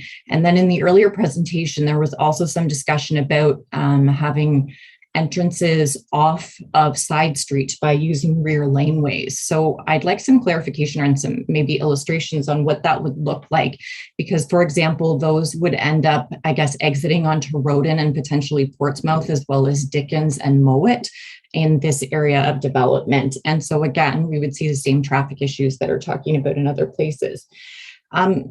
I would like to see some pictures that actually show the houses and the scale of development that are actually perhaps superimposed over what's exactly there. It's difficult when it's just a straight illustration that doesn't actually show a photo of what's there, and particularly what it would look like from the back of someone who lives, somebody's backyard on Watts Crescent or from Dickens Drive, to see if you're looking out their backyard, like how big would that building be? Because I'm curious about things like sunlight, and then, if the parking and so on can be within 2 meters of someone's backyard, what kind of fencing is there and things. I think that the scale of the development in that section of Portsmouth is really out of scale, I guess, out of proportion with what is present. There are some, low-rise buildings along Johnson Street across from Centennial Public School, but they don't span really more than 2 to 3 property units, and they're certainly not 4 stories in height. So I think that even looking at the illustrations that were in the presentation earlier, it was really like a 4-story building that spanned the entire block from Portsmouth to Roden or Portsmouth to Mowat. And I just think that that's out of scale with the size of the area, or the size of what's currently in the area. I also thought it was interesting in talking about services. I think that, like, looking at the development in this area and then the development in Right Crescent, those are really 2 sides of the same neighborhood and would really put strain on the same services like those. I'm a teacher. I teach actually at LCBI, so I work in this area as well. And all of those developments would send their children to the same schools. So I think that that has to be a consideration as well, is that if you're looking to bring young families into the neighborhood, like, do we actually have the capacity for that when you're looking at multiple 12-story buildings as well as all of these potential townhouses? And I think for the most part, that sort of sums up, but I would really like to see some actual photos that are overlaid with the size and scope of these buildings, because there was one photo that was submitted recently that was a picture from someone's backyard on Watts Crescent. And I just thought it would be quite overwhelming to have a 4-story building built in that particular area. And I also have some questions just around whether that one block of Johnson can handle the amount of traffic. Exiting onto Johnson from Roden is already a challenge. And so I think we have to consider, like, where those people are going to be going. And then also really just what the parking would look like, because I'm struggling with the idea of the fact that there are some boundaries listed about, the fronting and the rear. I can't remember the exact term. 30 seconds. Sorry, the rear yard setback, but then it doesn't really seem like that's actually a rule. It seems like that's potentially paved parking. So if we could see some diagrams marked up for what's actually in proportion to what's actually here, I would appreciate that. Thank you. So much. Chair, next to speak is Megan Edwards. Please do. Hi, I'm Megan. I live at 44 Napier Street. I do not live in one of the areas that is directly affected, but I grew up on Watts Crescent in, I think, the house, the photos for which Rebecca was just referring to, actually, I believe, are my childhood home.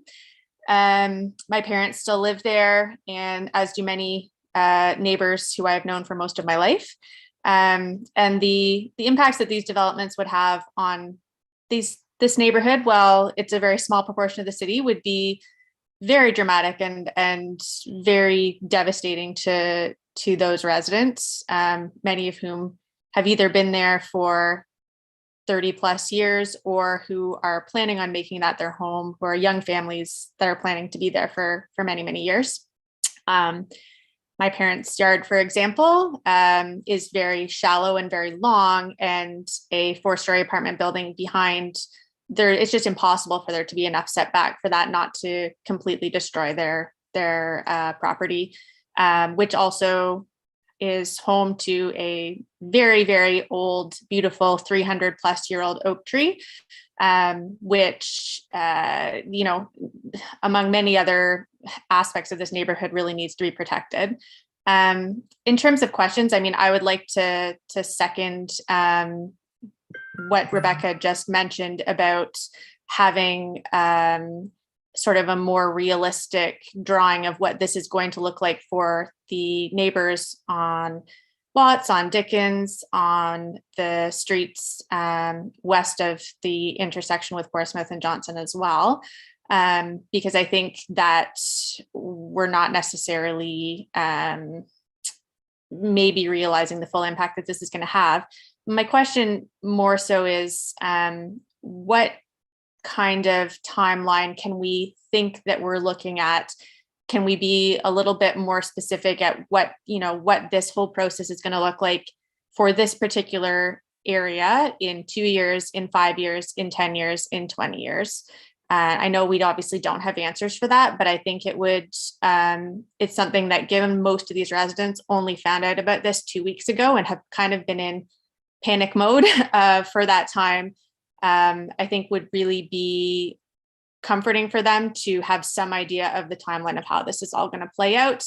Honestly, my mother has been working on this nonstop for the past 2 weeks, and she didn't even know what exactly was coming out of tonight's meeting because it wasn't made clear. That was only made clear to me today, which I completely appreciate, but I think that the residents all have not the clearest perception of how this is going to proceed, and they would really like to know that going forward. So that's my question, and thanks very much.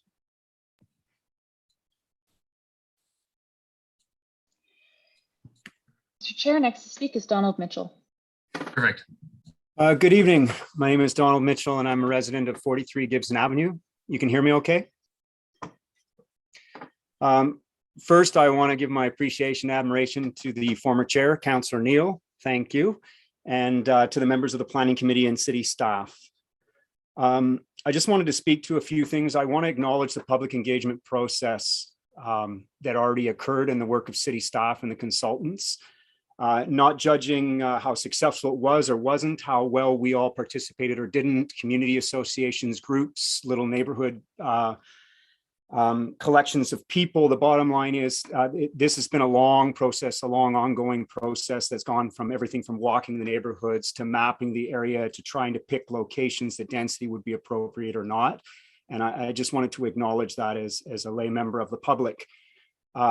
Second point I wanted to make was I want us all to be careful and cautious about how we toss away expert work and how much we really should be trusting staff and people who are keeping current with all of this information. They're going to professional development, they're linking with different people, and they have a real sense of where we're going, not where we are today or where we've been over the last 30 years, but where we're going to be in 2060. And I think that's really important. And I think we all need to not look at this as a binary of we win or we lose. It's a whole area on Schedule 13. You know, that area 13 of Schedule 13 of the official plan. It's a whole area. It's holistic. We all have to work together. And I think what we're looking for is to craft some option, some optimal option somewhere in the middle. And it needs to be a data-based community building. So we need to be looking at trends about single person households. We need to be looking at some of these builds may be the only accessible housing in the area. We have to think about no cars, amenity. We need to think about the commercial that's planned and going to be delivered at Portsmouth and King in that area, the commercial and housing that's going to be planned for prison for women. So I think we need to look at all of that and look forward, not just at where our neighborhoods have been before now, but also where they're going to be as time moves forward. I'm going to jump to the end and I'm going to say that we have a great city. And I think this city has an obligation to grow in healthcare, to grow in education, to grow in all kinds of ways, including create jobs. And there are going to be people who need housing. I think people have mentioned things, so I'm going to try and do them quickly. But I do think that the initial scope of this project aside and council's direction aside, there needs to be a better job by all of us to provide clarity between these three intensification areas and all of the other areas that are out of scope of this project that are going to deliver intensification from medium to high density. There are a lot, and I don't think the public have a sense of that. Number two, you know, when you get into areas like prison for women, the provincial secondary campus lands, the Williamsville Main Street study, some of these other areas contain buildings that are 4 to 8 stories, and I'm not getting a sense that we're turning a 4 to 8 story building into a 16 or a 20 story building in an area that may be appropriate. So why are we turning 2 into 4 when maybe we should be turning 6 into 12? I'd love to hear more about that from city staff. And I don't get a sense, and I've participated in this, I'll say 65 to 85%. I don't get a sense why these three areas are so significant to the inception of this, which is to stop low-rise conversions that are out of scale in the near campus areas. I'm not getting a sense how these three areas are really going to deliver that big change. I have more faith in the other intensification that's coming. I think that this area, if you look at the development trends map, this area is totally blank. So I questioned, was it because we're trying to direct development here because it was one of the more blank areas for development trend? So I'd love to have clarification on that. And if I say nothing else, I just want all these neighbors, like my own neighbors and myself, to be really, really careful that if we say no to this type of intensification, we're talking about the alternative, which is 2 to 3 and possibly 4 units on every lot in your neighborhood. And my heart weeps for you if you're that neighbor who ends up with that big, what some people call a monster home, but I would just say an as of right 2 or 3, maybe soon 4 unit building right next door to you. And how impactful will that be on you? And 30 seconds. Thank you. This type of density, I think, if we can do it right, if we can work together and find acceptable ways to deliver it, is actually going to make people happier overall. I think that's all the comments I wanted to say. So thank you for your time. Thank you. We'll have one more if there is one more, Madam Clerk, and then we'll have time for staff to respond. Thank you, Mr. Chair. Next to speak is Tracy Corrigan. Hello there. Thanks for allowing me to take the time to speak to you. I live at 115 Right Crescent, Unit 34. And I'm wondering if Mike could just, when he has an opportunity, to show a photo of the Bath and Sir John A area, similar to the one that he displayed of Portsmouth and Johnson. And I just want everyone to see where the closest green space / parks are. I believe the closest one to us is about a 10 or 11 minute walk. And also, I'm just wondering if he could clarify the remarks that the green space was not a consideration in the CK study. And if that's the case, is it normal for land use studies to have green space parkland to be out of scope?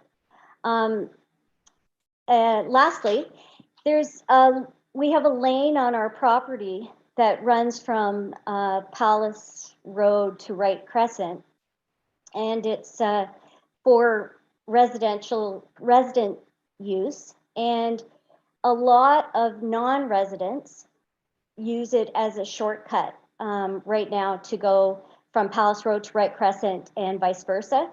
And just in the short time that my husband and I have lived there, we have seen an increase in vandalism, and I do believe that intensification would increase the foot traffic, and as my husband likes to say, a lot of crimes are crimes of opportunity, and most of our backyards, there are some that are enclosed, but the majority of the backyards in Kingsland are open, and so we're going to, I think, see an increase in the foot traffic. That's it. Thank you. Thank you very much. And thank you to everyone who's spoken and respected very carefully the time limits. So city staff, the floor is yours. Thank you, Mr. Chair. Hello, everyone again. I will go through the questions as I have them written down. So starting here with, there's one thing I want to clarify. I hope my comment wasn't taken the wrong way. I didn't mean to say that, we're looking at this as a 20+ year time frame, therefore don't worry about it. You might be moved out or whatever. That was not my intention in that comment. It was simply to say that when we were directed to look at these and to identify these new intensification areas, we had to we were tasked at doing some long range planning. So where as someone mentioned earlier, where the demand isn't there currently, we're trying to identify the areas where that demand looks like it will go. And so really looking at, again, long range planning and understanding what the future might hold for the central areas of Kingston. With respect to providing new models, we will look into that if we can provide some more detailed modeling. I caution it becomes a little bit difficult when we're looking at a policy analysis because we don't want to be so prescriptive. As I showed earlier, there the 3.5 to 4 story developments, they can take on a variety of styles. So it is a little bit tricky to show exactly what will be there, but we will look at certainly taking in some photorealistic groundwork and trying to give a more realistic view of what can be applied there. With respect to the rear yard setback, the intention as per the zoning would be that currently often the required setback is only 7.5 meters. And through density by design, we looked at a few different approaches to integration with higher density development and lower rise or lower density neighborhoods. And part of that being twofold. One, trying to make the zoning and development process less complicated in terms of both understanding what would be expected in the area, but also how the building would look. In part, I'm really speaking to a lot of the elements of step-backs, because those tend to include, incur a lot of increased costs related to development construction, which then turns back to developers seeking even greater densities to make up for those added costs, which would end up having a much worse impact on the neighboring communities than we had intended. So basically it was trying to find a balance for simplicity while still achieving an appropriate transition to those neighboring areas. So with regards to a 4-story building, the increased setback of 10 meters was recognized as, or felt to be, an appropriate transition. Those increased 2.5 meters of separation. And again, including within that, you now have a requirement for a minimum of 2 meters of landscaped buffer. And then it would depend on a case-by-case basis. If the developer proposes underground parking, that rear yard space can certainly be used for more landscaping. I didn't have it in the photo, but that Johnson Street example with the underground parking there's a playground and some grass in the backyard. So a real kind of courtyard element. If someone wanted to do a rear lane element approach, the thinking there is, again, with requiring to consolidate several lots in order to achieve the enough space for this form of intensification. The idea would be using that rear yard area for a back lane to access either rear yard parking, or in our concepts, we looked at having parking that is tucked under the first story of the building. That is something that we're actually looking at in the feasibility analysis. So we'll have more information on that as we move forward.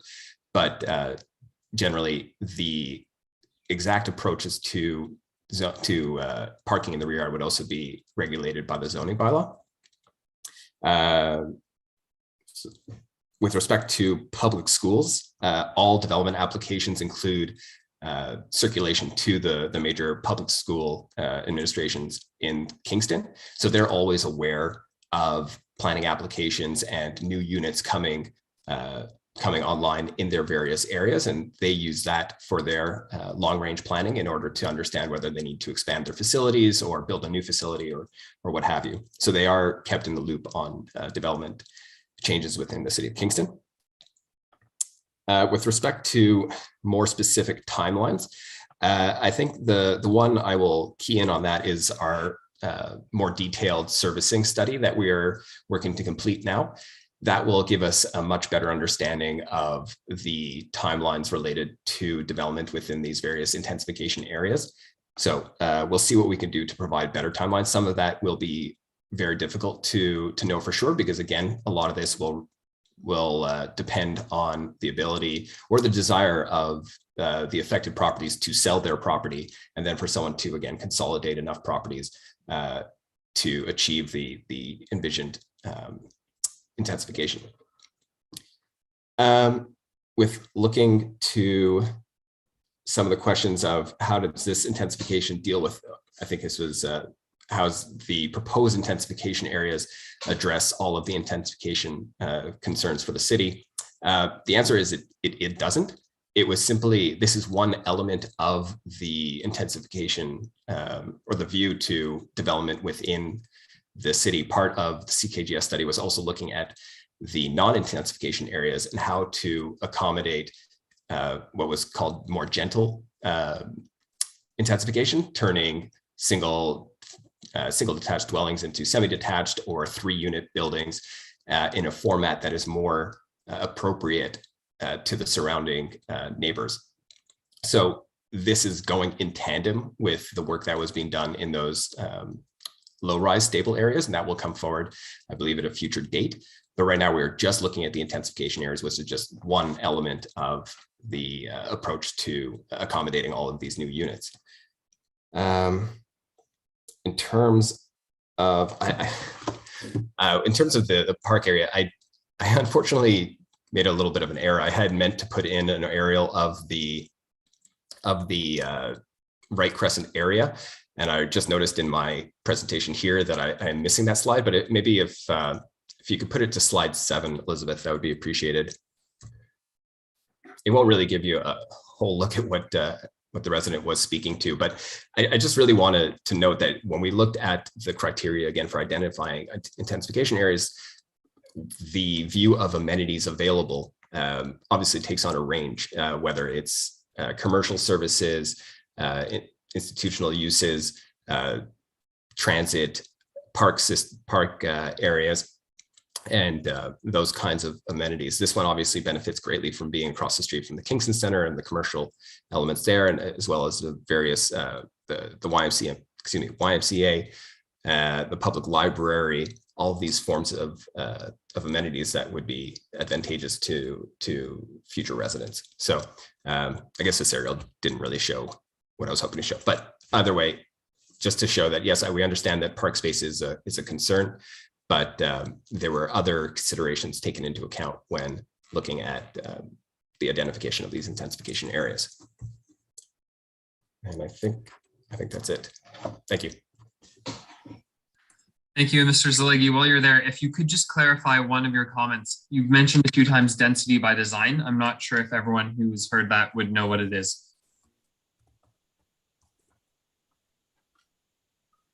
I'm just going to let my, sorry. Please, Ms. Agarwal.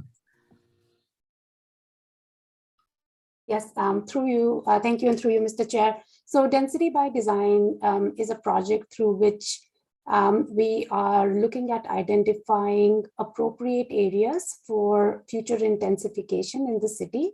And this study is being conducted in phases. The first phase of the study included updating the Williamsville Main Street study. So the Williamsville Main Street is the portion of Princess Street between Division Street and the intersection of Princess with Bath and Concession. As part of the future phases of this work, we will be looking at additional areas of the city where properties may be able to be upzoned for future intensification. Also see Mr. Park is here. Mr. Park. Thank you, and through you, Mr. Chair. I just wanted to expand a bit on some of Mr. Salagi's comments around parkland dedication. If the proposals are put forward for the OP policies that would allow intensification on these sites, in particular the ones in around the Right Crescent area, you have 4 or 5 fairly large sites. If they were to redevelop, let's say, for instance, the Y or one of the church sites, those sites are actually probably large enough that when they came in for redevelopment, when they were being reviewed, we would probably look at them for the ability to secure an on-site parkland dedication through the development review process, which we are entitled to do under the Planning Act. In fact, on the 2 new buildings going up on Right Crescent there is a small parkette that is being provided on the property there. So it's sort of one of those things that you assess as the development comes forward and the opportunity to do so. And that would be looked at as this move forward if it were approved. Thank you. Excellent. Madam Clerk, are there more members of the public? Oh, sorry, Ms. Agarwal, I see your hand as well. Thank you, and through you, Mr. Chair. I also just wanted to address one other comment that was received today about how were these areas chosen for the proposed intensification, and whether these would be able to deliver the change. So as part of the original scoping of this project, the study area only included the residentially designated areas of central Kingston. So in that sense, we were only looking at the residentially designated areas. So some of the other work that we've recently seen, for example, for Williamsville Main Street, so that all of that area was outside of our study area because it's not in a residential designation, as well as some of the recent development applications that we've seen, for example, Union Park as well. That area was also outside of our study area because it's not residentially designated, as well as Kingston Provincial Campus area, which has already gone through a secondary planning process. So within the area that we were like within our study area, these were the areas that were identified for intensification, given some of the recent development pressures that we've seen in this area. Thank you. Thank you. Ms. Fawcett, who's next?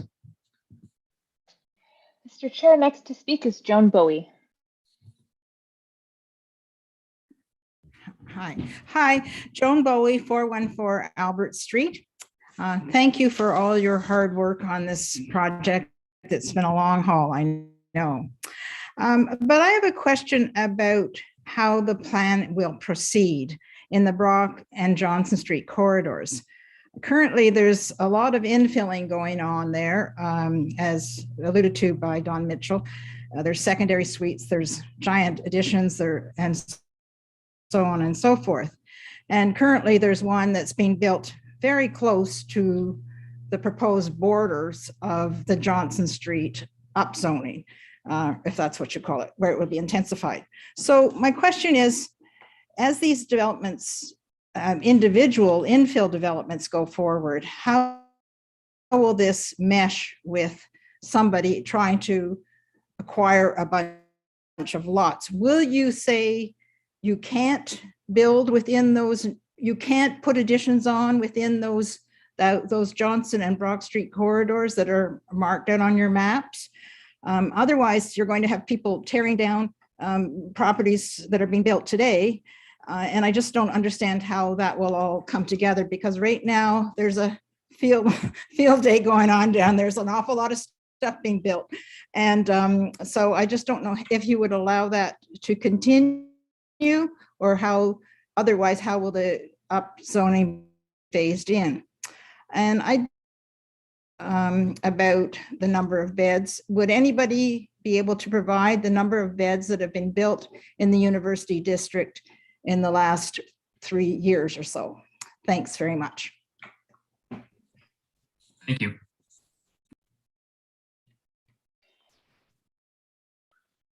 Mr. Chair, we don't currently have any other hands. Perhaps I could just do a final call for anyone who wishes to speak to the application who has not already spoken this evening. If you could please raise your hand in Zoom so that we may call on you.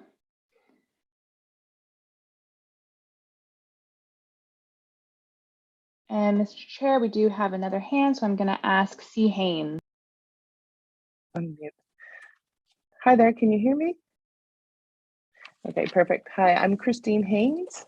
I live at 16 Watts Crescent, and I wasn't prepared to speak tonight, but I have a number of questions and comments. I had written a letter that I intended on submitting, although it was slightly too late to be provided to the Planning Committee, and hopefully at some point you will be able to read my comments.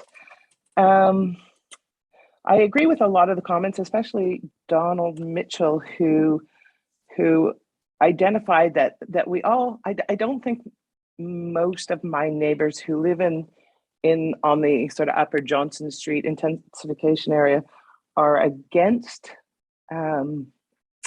intensification per se, but questioning as how we're selecting the sites in this area to address. Sorry, I am nervous.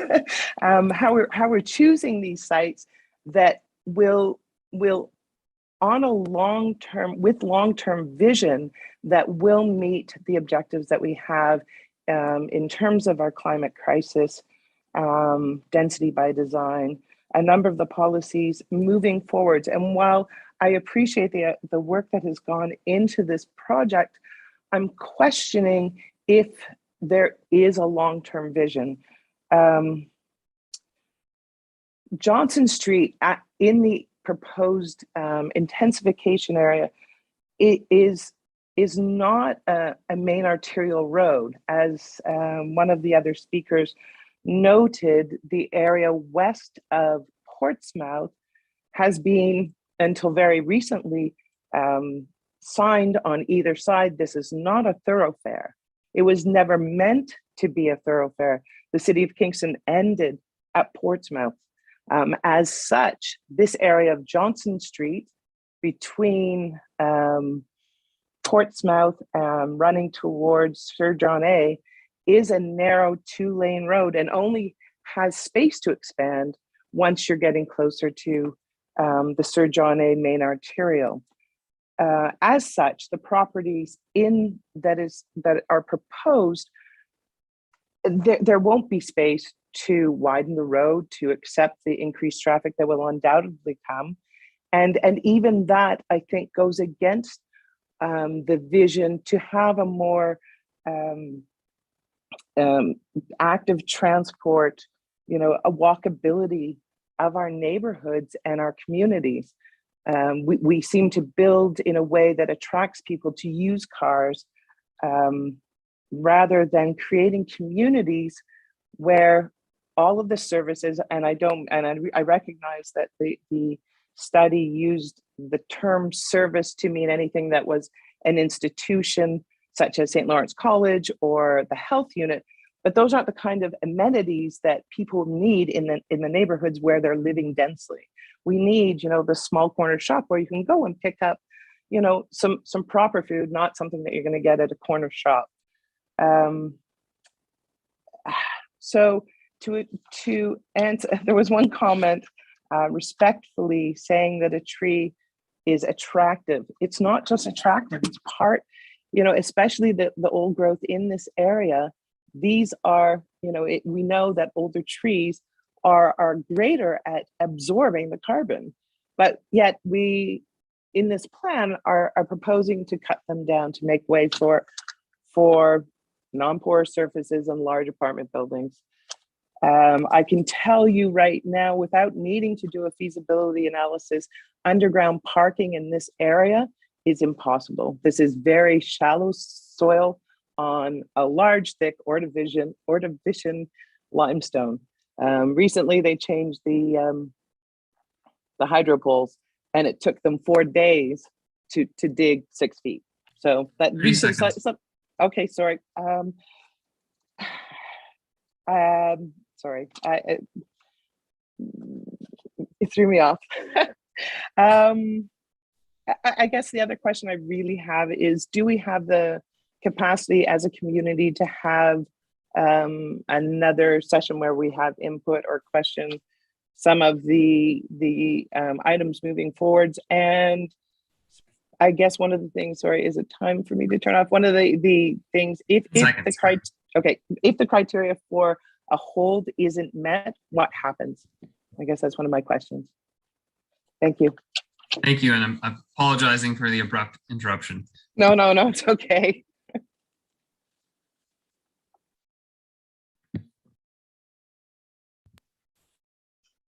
Mr. Chair, at this time, we do not have any hands up from members who have not already spoken. So I will turn it back over to you for staff comment. Excellent. And just to clarify, we will not go back to folks who have already spoken, because after every member of the public has had one opportunity, then it'll be time for committee to ask further questions in this public meeting. So anyone from staff would like to take it from here? Thank you, through you, Mr. Chair. With respect to the ongoing, as it was mentioned, the ongoing issues with some of the development applications coming in within the Brock and Johnson area, it's a little difficult to say at this point because these policies and the zoning related to it have not been adopted. So we are not able to stop future applications from being submitted and processed. So until these new regulations and policies come in, it's a bit of a business as usual approach. With respect to the intensification areas, and if the development isn't, I believe this is the intent of the question, but if someone doesn't want to or can't consolidate enough properties, what happens to the development? And basically the existing zoning as it is, or that will come in with the new citywide zoning, would apply. So whatever the general, the existing zoning abilities exist on the property would continue to apply. It would just be, again, sort of a business as usual approach. And the other regulations that are meant to, if they get adopted, to control for those issues of overdevelopment or properties extending too far into the backyard, would then apply to these properties as well. With respect to the designation, as when I said earlier that Portsmouth Avenue, or sorry, Johnson Street, west of Portsmouth, east of Portsmouth Avenue is an arterial and collector west of Portsmouth. That is based on the designation within our official plan that designate Johnson Street up until Portsmouth Avenue as an arterial and a collector road beyond that.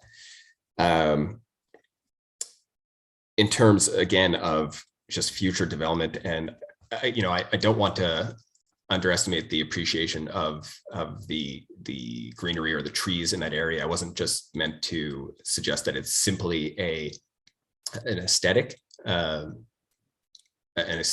element in the community, but also recognizing that as we move forward, we're also looking to figure out how to build more sustainably. And with respect to the development of multi-unit buildings, those are generally considered to be some of the most sustainable forms of development, converting, in this case, a lot or two of two single detached homes into potentially multiple units. And with that, the designs of these buildings was also intended to accommodate more sustainable building forms, including wood frame construction, which is, of course, much more sustainable than concrete or any other form of development. In terms of further consultation, I think that's obviously something that's come up a lot since notification of this public meeting. So that's something we'll take back and discuss if further additional non-statutory meetings are required or feasible. I expect we would be able to accommodate that. So I will turn it to my colleagues if they have anything else to add to those responses.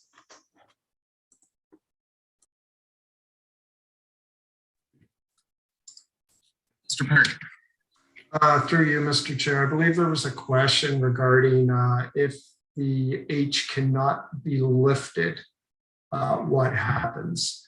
So effectively, an H is placed on the property. You have to fulfill certain requirements, whether it be a transportation study or stormwater drainage plan has to be approved, or in some instances, we have other applications in the city where a record of site condition needs to be secured before the H is lifted. So if the applicant cannot get those approvals, the H is not lifted and they proceed with their development until those matters are cleared. So that was the one question I think I had that had not been responded to. Thank you. Ms. Fawcett, are there any other members of the public that wish to speak? Thank you, Mr. Chair, and through you, there are no hands. All right, so what I'm going to suggest to committee is that we take, well, to everyone really, that's a part of this, we'll take a 5-minute recess now. And when we come back, we'll have opportunity for a committee and then Councillor Doherty to ask questions to staff about this central growth plan. All right, so 5 minutes puts us to 8:16 and we'll be back.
All right, folks, it's 8:17, so we've had our little recess here.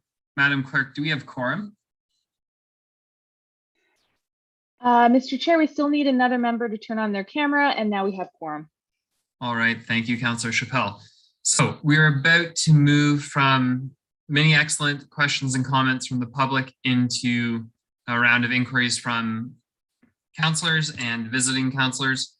And I just want to make a comment that in the spirit of the public meeting, I strongly encourage the bench tonight to ask questions only. We're here to hear from the public and to further probe this project and proposal with staff, but we can leave our opinions at this point, as we'll have many other opportunities throughout the process in coming months to finalize our perspectives and to take a stance as we feel fit. But tonight it would be best to have questions only. And I see a hand already. Councillor Neal, you can kick things off with the proviso that staff and council colleagues are able to do a bit more of a dialogue, so there can be a back and forth as well. Councillor Neal. Thank you. My first question has to do with, it's a kind of cautionary tale.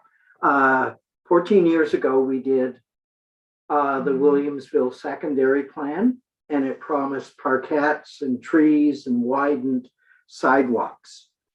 We're still waiting for our first parkette, and anybody who's driven that stretch, there aren't many trees.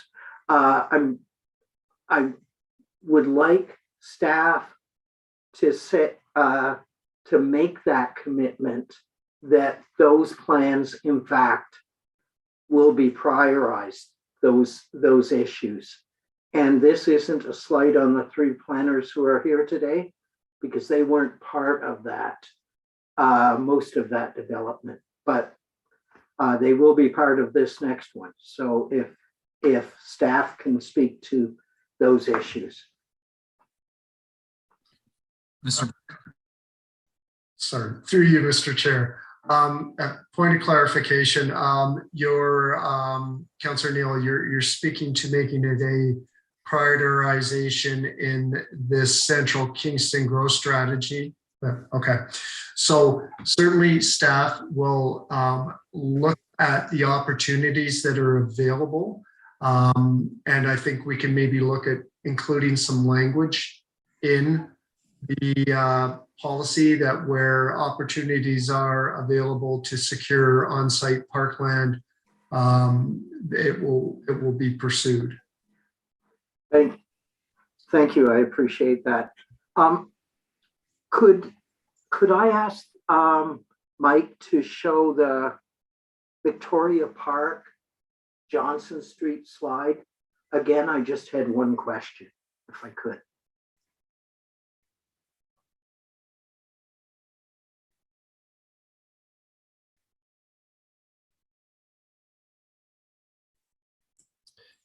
Sorry, Elizabeth, I believe that's slide 5 that they're looking for.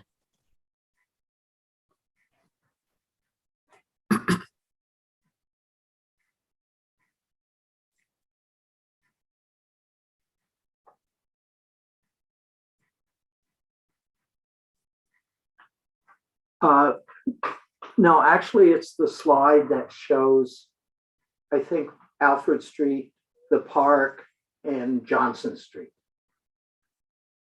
It came a little bit before that, I believe.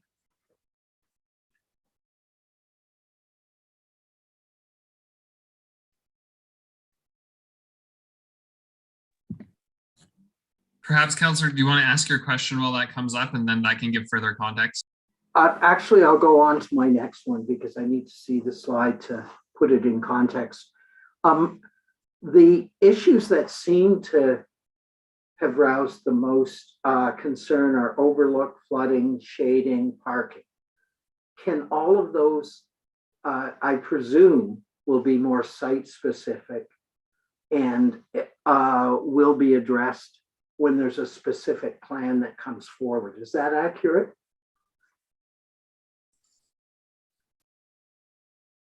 Sorry, I don't know if Tim wanted to, but through you, Mr. Chair, yes, those are generally site plan control elements that will be looked at on a site-specific basis. I understand why the concerns are being raised, and right now we're talking about just the general policies to allow that form of development, but those specific characteristics of a site would be reviewed under the site plan control application, which is being required as part of the policies here. Thank you. I was a little frustrated when I heard that we have a policy of only sending out one notification to a condominium development, which explains what I represent Right Crescent and why I kept hearing from people, how come nobody told us about that? Can staff speak to that? And I'm wondering why we don't, in the name of open dialogue, do a better job of contacting condominium owners. Ms. Agarwal. Thank you, and through you, Mr. Chair. So in the Planning Act, it allows us to provide notification only to the condominium corporation and not to all individual units in a condominium development. So that's what we have been following.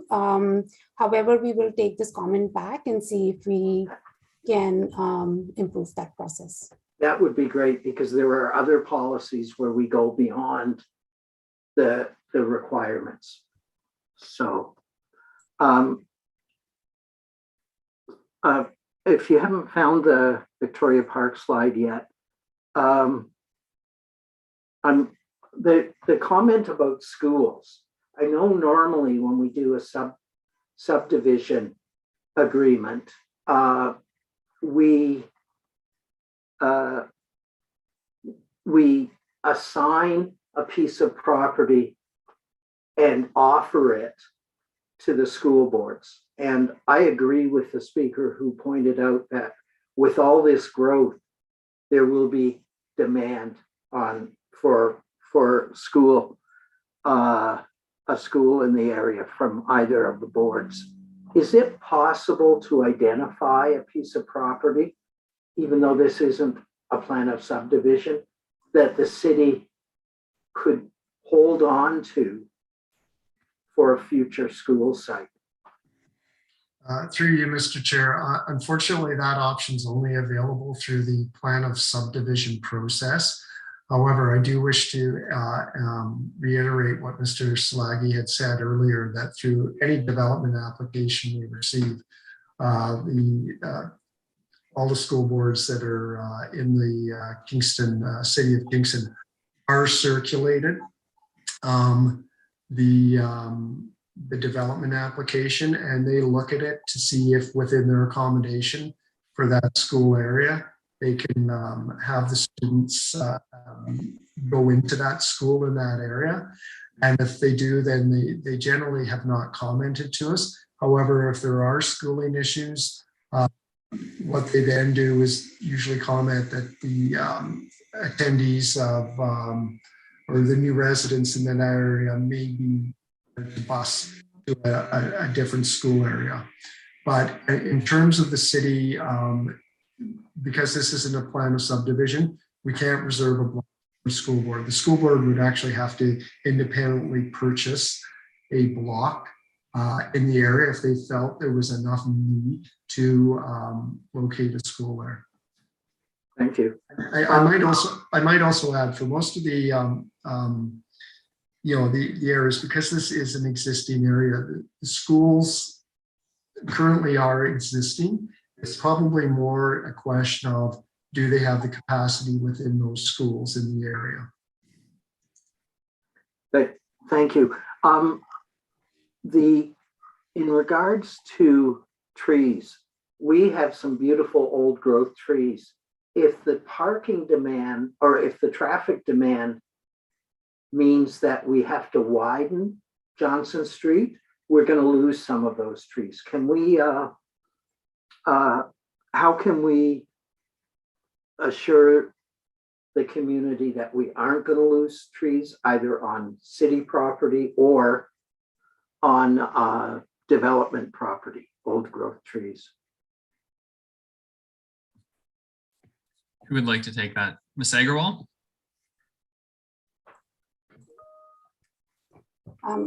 Yes, thank you, and through you, Mr. Chair. At this time, my understanding is that we are not looking to widen Johnson Street. With respect to tree removal is guided by our tree bylaw. And right now, based on the wording of the tree bylaw, trees that are located on residential properties can be removed without a tree permit being required. However, that being said, when we are looking at larger scale developments, through site plan control review, we are able to review tree removal as well as tree planting plans and landscaping plans. And through that review, it is always our priority to minimize as much tree removal as possible, while at the same time balancing intensification. Thank you. I look forward to that because too often we have developers doing clear cutting. Councilor Neal, I'll just give you a 30-second heads up. Thank you very much. My final question, and I didn't see the Right Crescent slide I was looking for, but I believe, unless I misread it in the flash of the slide, it showed from Alfred Street onward at Johnson Street, which suggested that Victoria Park would be part of the development area. And I'm sure that wasn't the intention of staff. If it was, we're probably going to be facing blockades around, around Victoria Park. Who would like to comment on that? And I think we have the slide up now. No, that's not the slide, but that's okay. Fair enough. For you, Mr. Chair, I believe, no, the park isn't designated for intensification. There has been some comments back to staff on the properties most adjacent to the park on the north side of Brock Street. And so we're going to be talking to our heritage consultants. In this area, regardless, there would be the requirement for a heritage impact statement to be submitted along with an application to understand the impacts of any development on the park or on the area in general. So the park is not. That's the slide that I said. Okay. It was a little confusing. It should say, I would believe, Albert Street and Johnson. Otherwise, it's suggesting development on the park. I'll double check that and make sure that's corrected. But yeah, the park is city-owned park, and there's no intention to develop it. Thank you very much. Thanks for that clarification. Very good. Councillor, you're up. Thanks, and I've got a few questions. I'll try to run through them here. I want to start with the Upper Johnson area. I'm trying to understand why the Upper Johnson area would be included in this. So you've got, because you're looking at intensification on Lower Johnson, then you skip a big section. I don't know if that's already zoned for intensification, and that's why it was skipped, and then up to Upper Johnson. But the other thing about that is that typically we look at, most of the other neighborhoods that we're discussing here and have been discussing otherwise, are neighborhoods in transition, but this neighborhood is not a neighborhood in transition. So I'm wondering why we would choose that section, which is sort of removed from, I guess it was like a spoken wheel kind of situation. You've got development intensification that is anticipated, on Bath Road, on John Counter Boulevard, on Princess Street, on Outer King, kind of enveloped by either, I guess, Portsmouth or Sir John A. And I suspect Sir John A would make more sense. Like, this seems to be kind of leapfrogging outside of what would be the intensification zone, I would think, from density by design. And it just doesn't really seem to fit in, again, because it's not a neighborhood in transition. So can you explain that to me a little bit better? Ms. Agarwal? Thank you, and through you, Mr. Chair. So primarily the area was included as an intensification area because of its location on an arterial and a portion of a collector road. So Johnson Street, as Mr. Salagi mentioned, a portion of it is arterial, a portion of it was collector, and given that it kind of bisects two areas, so Calvin Park, Fairway Hills, Polson Park area, and also the fact that it is located. I know we've heard a lot of comments about like the amenities not being as close to this area, but we have taken back. We are taking note of all of the comments that have been received for this area, and we will be looking at other options as well. One of the other reasons we had included this area was also given the lot fabric. When we were looking at potential areas for intensification, given the variety of lot fabric that exists within central Kingston, we were looking at lots which would generally have a lot depth of between 32 to 45 meters to be able to accommodate, for example, back-to-back townhouses or low forms of housing. So that was also one of the reasons that this area was chosen, as well as some of the other areas that we have shown today in our slides. That was also one of the reasons that this area was chosen, because of appropriate depths of lots. I'm going to go back to Mr. Slagy's comment about the sort of, this isn't going to happen overnight. The problem, though, I think, is that if it's designated for this kind of development, does it sort of stand to make sense that that would contribute to the sort of the degradation of that neighborhood, because people may decide, I got to get out of here before this happens. The properties are left to kind of, go to ramshackle a bit. Like, are we not, by doing this, maybe unintentionally advancing sort of the degradation of that neighborhood? Through you, Mr. Chair, I'll take that question. I don't necessarily the case. It's really just identifying where growth could occur. The homes and how they're occupied could remain that way for a number of years. At the same time, if someone did come in and start assembling properties, then yes, it could lead towards the start of development there. So I'm not going to say it won't happen, but I don't know if it will necessarily like immediately happen. It may take a number of years. Okay. I would just to draw the committee's attention to a letter that came in from Mr. Wilkin, who's a lawyer who's done a lot of planning development, lives in the area. He really detailed a lot of the issues that a number of the residents were trying to raise, and it just came in on the addendum today. So if you haven't had a chance to look at that, I would encourage you to.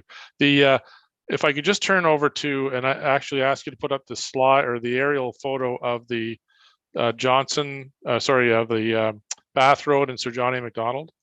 I can ask my question while we're going, but I'm trying to understand why we wouldn't look at egress and ingress off of those roads. I mean, I'm thinking of, for example, Warden Avenue in Toronto. Very, very busy street lined with apartment buildings. And at each apartment building has an entrance onto what is a very, very busy street. So we're not trying to develop expressways here. Those aren't expressways. There already are lots of ingress and egress from businesses and residential developments certainly along Bath Road. So why would we not want to have that, rather than have the traffic congested on Right Crescent? Why would we not want to allow for egress and ingress onto those I know they're major roads, but still, I suspect we could do that safely. It happens, all the way up and down those roads elsewhere. Yes, and through you, Mr. Chair, that's certainly something we would be taking back to engineering to look at, to see if the feasibility of having the ingress and egress go onto those major roads as opposed to the local roads. The transportation studies that come out of those, if development is approved there and were to move forward, may indeed even indicate that is the way it will work. But certainly as part of this exercise, we will take that question back to engineering and have a more fulsome discussion with them. Aspect. Thanks, Glenn. Thank you for putting up that slide. I appreciate that. Thank you, Mr. Park. that slide, I think, illustrates this really well. And this is I think it's in Councillor Osanich's area, but right now on Bay Ridge Drive, there's where it meets Woodbine. There's an incredibly dangerous intersection, in my estimation, where traffic is, particularly at school dismissal time, where traffic is trying to get out onto Bay Ridge Drive. They can't put a light onto Woodbine because it's too close to the major intersection.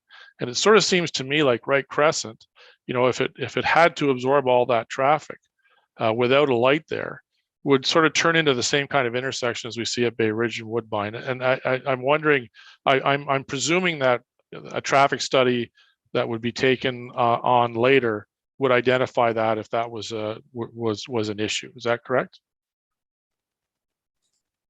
Through you, Mr. Chair, yes, that's correct. And just further to my previous statements, I also just, with the egress onto major roads, there are actually policies in the existing OP that prohibit that. So that is also something that, while we bring the OP forward, that we could take into account in the review of that. Thank you. And then just one last question. How did we get, because I used Johnson inappropriately to go downtown quite often. And I know there's the signs there, and I apologize to all the residents on that street, but it is, I think, 40 kilometers with speed humps.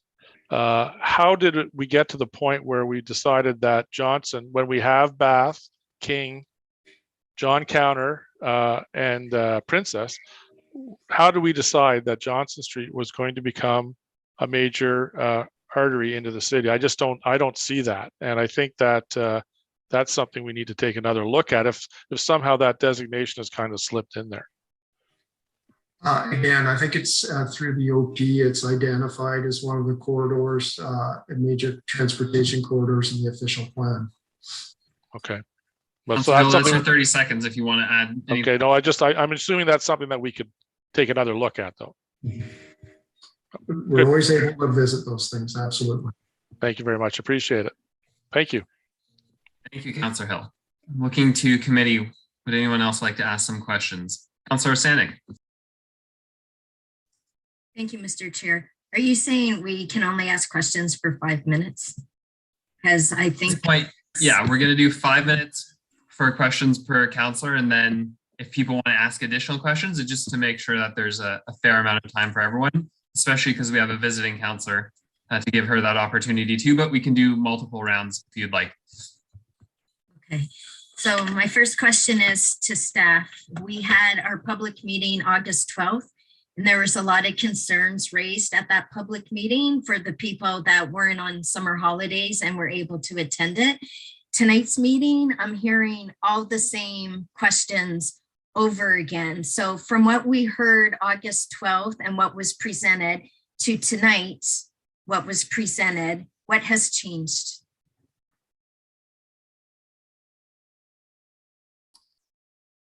Through you, Mr. Chair, with respect to what was presented at the August 12th meeting to tonight, really the only real change was a more refined outlook on the policy recommendations that were provided by the consultant in the CKGS study. We didn't go and make any major changes at that point because we recognize those comments. They have been we have taken them in, and we wanted to make sure that we keep consistent with those recommendations and then make the adjustments after this initial public meeting. So like I was saying, we've prepared the actual OPA, the official plan amendment bylaw, which just further detailed the recommendations based in the CKGS study, but otherwise no fundamental changes have occurred. Thank you. Adding on to that then, are there still going to be other changes made? Because like it's the same concerns tonight then, August 12th. And I'm just upset that here we are again. It's like been 2.5 hours. I think our meeting August 12th was at least 2.5 hours, and it's all the same concerns. And it's like our opinions and our residents' opinions are not being considered. It's like we're justifying why instead of trying to change things. Like I'm just really frustrated because time is very important to everybody. And, you'll see my next question further about that. Perhaps I want to comment further. Yeah, Mr. Park, go for it. Through you, Mr. Chair. Absolutely, Councillor. The comments that are being made tonight by the public, which have been submitted by the public, they are all going to be taken back. Staff are going to look at them. We will see what we can do to address those, perhaps come up with some options that may alleviate some of the concerns. And we will be bringing another report back after that point. So that I can assure you of. And it's not just the public's comments and questions. Obviously, we take into account it's those of the committee and the councillors that pose them at this meeting. Thank you. So my next question then is, if council, and I don't know if all of council supports this, but if some councillors don't want one of these areas to be, the intensified, recommendation going forward, at what point, do we first shoot down, when you bring the comprehensive report, if this is the recommendations, do we alter it that night and say, strike out this area, strike out that area? And how do we tell staff to instead look at alternatives? Through you, Mr. Chair.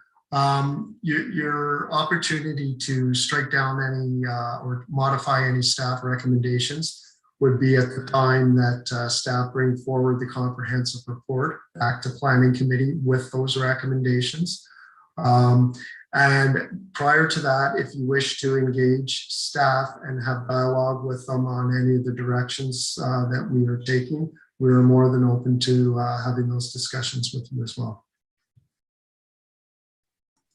Thank you. How much time do I have left, Mr. Chair? Do you want About 3 minutes. So just to be sure, I'm only timing your actual questions. The response time is not included in your time. So you have 3 minutes left. Okay, thank you. For Beth Road area around the YMCA, can we, instead of that area, consider Princess Street and Sir John A, the northeast corner? So that would be directly west of 1055 Princess Street. I think that corner would be a lot better. I don't know if it was considered. Can it be considered instead?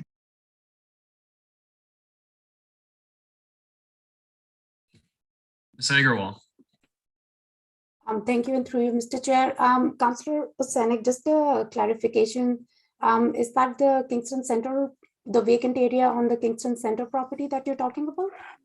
Yes, it would be directly north of the Mcdonald's at that corner. I think there's a music store, used to be a music store, a paint store. It's directly west of 1055 Princess Street, which is the building that had the fire, and where there's Shoppers Drug Mart dollar store, right? So it's west of the building of 1055 Princess, between there and the corner of Sir John A. I think that would be a comparable size of what, well, maybe not, it may be a bit smaller, but if you could also bring it up to where the Elcan lands are to the north, and it still has the proximity to the Kingston Center, and it wouldn't upset all the neighbors on Right Crescent, because there are no neighbors there in that corridor of the northeast corner of Sir John A and Princess. Through you, Mr. Chair, that area is within a commercial designation, and the area behind is in an industrial designation. So those areas were not included within the CKGS study area. So they were not looked at for intensification. As well, conversion of industrial areas, which we normally call employment lands, to residential. That type of work is typically reviewed at the time of an official plan review. But like I said, those areas were not within the study area because they are not in a residential designation. Well, then I really wish I did not support us doing this study if we're only tied to residential areas, especially when the areas that have come forward to Planning Committee usually have a different designation that they're trying to amend to residential. Like, Thank you. Thank you, Councillor. Looking to Councillor Chappelle or Hutchison. Councillor Chappelle. Thank you, Mr. Chair. And it's Deputy Mayor now, actually. My apologies, Deputy Mayor Chappelle. Well, I thought I'd put that in there. Anyways, I have a number of questions. The first is the policy that came forward through council direction in 2017. 2017 was a different time. We paid for consultants. So I would like staff to go back and I tried to find it, but I'm not as savvy as some of my other colleagues. I wanted to find the original direction that staff, the council put forward to this. And I'd also like to know what that stated. I don't expect it tonight or be pulled up tonight, but maybe after this meeting. And second of all, how much did this planning consultation cost?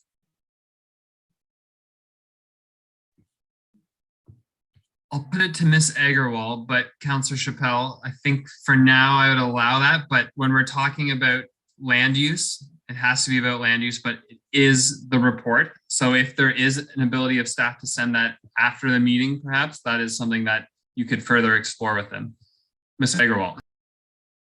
The reason I ask is you pay what you get, and because there's been so many concerns raised by the residents who really felt blindsided by this report, and the August 12th meeting and this one, there's still people who are not fully informed.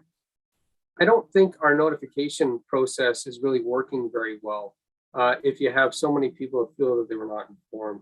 And that's so just the process is in order. That is fair, and staff can respond to that, but costs can be addressed at another time. Ms. Agarwal. Thank you, and through you, Mr. Chair. Yes, we can certainly provide the previous reports that were through which this study got initiated back in 2017, including the budget. And with respect to the process, as Mr. Salagi mentioned about notification to residents, when we undertake major land use studies, at that time, we don't typically send mail out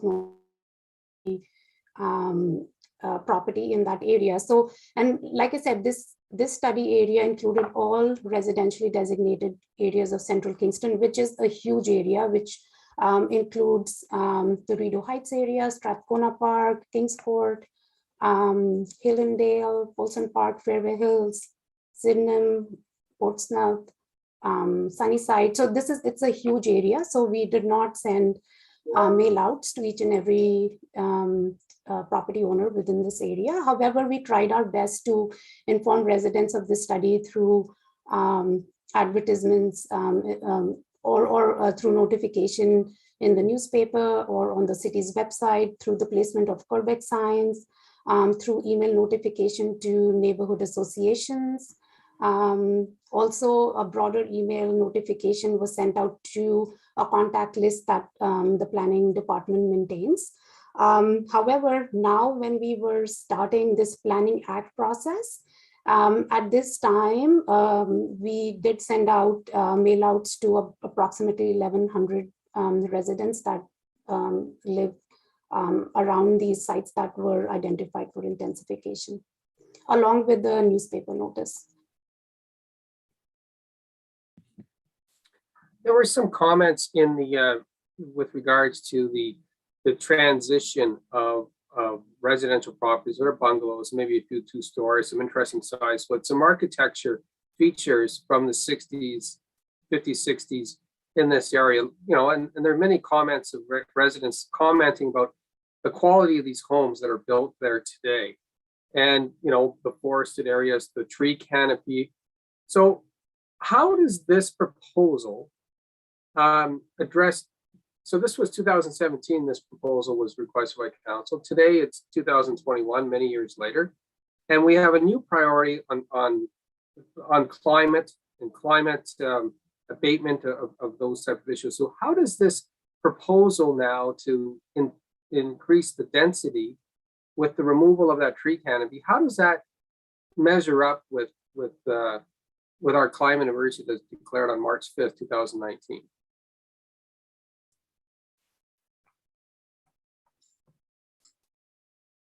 see Ms. Agarwal, your hand. Go for it. Sorry. Thank you, and through you, Mr. Chair. So one of the primary policies within the provincial policy statement is intensification within urban areas of municipalities, and this direction is also incorporated in the city's official plan. So through intensification, staff are, so generally the city's desire is to intensify in areas rather than go outwards. And looking at opportunities where public transit is available, where there are active transportation infrastructure available, so that there is less reliance on the automobile. So an intensification areas and their location can play a key role in that. With respect to tree removal, I know we've heard a lot of comments about that as well as today, as well as in the written feedback that has been provided. It's always a balancing act. Like I said, we always try and minimize tree removal and balance intensification. In these areas, like I know this is all hypothetical at this point. However, as future development comes in, like that will need to be reviewed on a site-specific basis. Currently, in accordance with our tree bylaw, tree removal on residential areas which contain single detached dwellings, that is permitted without even requiring a tree permit. However, for larger scale developments, that does get reviewed as part of the site plan control process, and through that we review tree and tree removal. I didn't have an opportunity to read the consultant's report, and I'm certain maybe that's just a document that is held within the planning department, but there's a maximum height requirement suggestion of 4 stories. And I'm looking at the transition of other neighborhoods that had bungalows, and it was argued that the transition immediately to 4 stories or higher was too much of a jump. Has there been any contemplation of a maximum height of 3 stories, even though that's not ideal, but a maximum height of 3 stories rather than 4 as a compromise for these corridors? Or is that a non-starter from planning's perspective? Through you, Mr. Chair, I can take that question as well. So currently the zoning in, like for example, the Johnson Street area already permits 3 stories in height as of right. We can certainly take this comment back and look at whether we can make any adjustments. But generally speaking, like we were looking at, looking at the future and the need for more housing in the future, we had identified these areas for intensification with 1 additional story than what is currently permitted in the zoning already. Okay, so just for clarification then, what is permitted versus what would this new official plan amendment allow to happen? Is it simply the 3 stories, the 4 stories, or are there other things that I'm missing? Because this is an official plan amendment recommended by staff. It's not generated by an applicant with a piece of property. And so there's really no time limits to agree to this or not agree to this. This could actually be deferred till after the next election. Am I correct? Through you, Mr. Chair. So currently the zoning, so I'm just going to take the example of, for example, the Johnson and Portsmouth area where we have received a lot of comments about. So in those areas, generally speaking, so like a single detached dwelling, for example, would be allowed, or a duplex. So it depends on the zoning, because there are some zones that only allow 1 dwelling unit on each property, and there are some that would allow 2. Although I'm saying this, anyone can also include a second residential unit. So I'm just going to, for now, assume that any property in this area could have 2 units in total. For the single detached dwelling, the height limit that currently exists is 10.7 meters, which would allow for 3 stories. And what is being proposed through this official plan amendment is an increase to 4 stories, and then also adding townhouses and low-rise apartment buildings as permitted uses in this area, which currently only allow for a single detached dwelling type of a form. Okay, have you had any conversation or feedback from developers interested in developing that type of product on these intensified areas? Through you, Mr. Chair, we have presented this study to the Kingston Home Builders Association, the Planning Advisory Committee, as well as we've had conversations or met with some of the planning consultants in the area as well. Some of them expressed concern with respect to the 6-story height that is being proposed in the Johnson and Brock area, just north of Queens, saying that that won't be feasible. And they were asking for an increase in height in that area from 6 stories. However, we haven't really heard from anyone around the 4 stories in the Portsmouth Johnson area.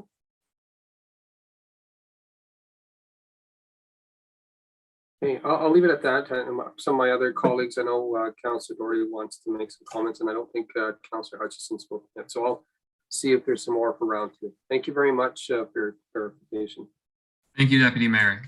Councillor Hutchison, would you like to ask a question or two? I've got some questions, but I think I'll pass to the next round because I think the councillor for the district is waiting long enough. Fair enough. And I'm going to ask the vice chair to take the chair for one moment because I have one question before we move to Councillor Doherty. I take the chair and I recognize you. Thank you. And through to Ms. Agarwal or Mr. Park, I'm wondering, just to be 100% clear, that if/when a recommendation comes to this committee, similar to what we see tonight, doesn't mean the development that would be permitted is bound to happen, because I asked that around Mr. Park's comment when he said in response to Councillor Hill that someone would have to amass a certain amount of property to allow for this type of density. In other words, it permits, but it doesn't necessitate that this type of density would happen. Is that correct? Ms. Agarwal? Thank you, and through you, Mr. Vice Chair. That's correct. Through this, permissions will get added, but it's not going to necessitate that. So as Mr. Salagi mentioned, the properties along Right Crescent, Sir John A. and Bath, those already allow for high-rise buildings, but that doesn't mean we have seen those yet. So yes, so these will add these permissions, but that doesn't mean that the city is going to force that to happen. That would be up to individual property owners, whether they want to leave the existing development that there is, or whether they want to build in accordance with these new proposed amendments. And supplemental to that, just to clarify further, it would require the amassing of property, as was alluded to. Is that correct? Because some of these densities couldn't fit on the existing lot fabric that is there now. Is that accurate? Yes, thank you, and through you, Mr. Vice Chair. Yes, that's accurate. So when we were the proposed zoning provisions for the new zoning bylaw, we did include minimum lot areas, which would require lot consolidation. So as I mentioned in response to a previous comment, we were typically looking at the lot depths to ensure that, for example, like a back-to-back townhouse building or a 6-story apartment building could be built. However, in looking at the lot widths, some of the lots are very narrow, so that will require lot consolidation. All right, except thank you. for the, oh, sorry. No problem. I return the chair. Okay, thank you. So, Councillor Doherty, there's an opportunity for you to ask questions now if you'd like. Excellent. Yeah, no, I would like. Thank you, Mr. Chair. A lot of really great comments and questions tonight, both from residents and from my fellow councillors. So I just want to point, I think the comment that I really want to highlight here is that the intersection of Johnson and Portsmouth really makes sense from a planner's point of view. You have a collector and an arterial road. But on a neighborhood level, it really doesn't make any sense at all. And I think when the consultant was first hired, I actually went for a walk in 2018. In the summer of 2018, the consultant organized a couple walks in the neighborhood. The walk that I attended, there were, I think there at most 5 people attended that walk. It was in the middle of the summer. I don't know how many people attended the second walk. And none of the people who walked around with the consultant lived in that area, not on Johnson Street and not in the neighboring streets. And the consultant had already in his mind that stretch would be really great for intensification. And that is because of density by design and the encouragement to use arterial roads. So again, it makes sense from a planner's point of view, but if you were to walk around the neighborhood, it's totally different. So now I'm going to respect the chair, and I know I'm supposed to ask questions. So the question, Yep. The question is, that's really important. The neighborhood, while the report probably says that there were neighborhood walks, which is great, but one is hardly anybody attended. Certainly nobody who lives in that neighborhood attends. So is there in the process, I know we have another couple public meetings, I believe in January. Are there some opportunities to replicate that neighborhood walk? Because I'm sure the next one, a lot more people would attend. And so that's my number one question. And then, well, the connected question there is the public meetings. Will there be some more opportunities in January in the next few months for the public to offer their inputs? Great questions, Councillor Doherty. So staff for the response. Through you, Mr. Chair. I think to both of those questions, really, we recognize that there is a lot more feedback here,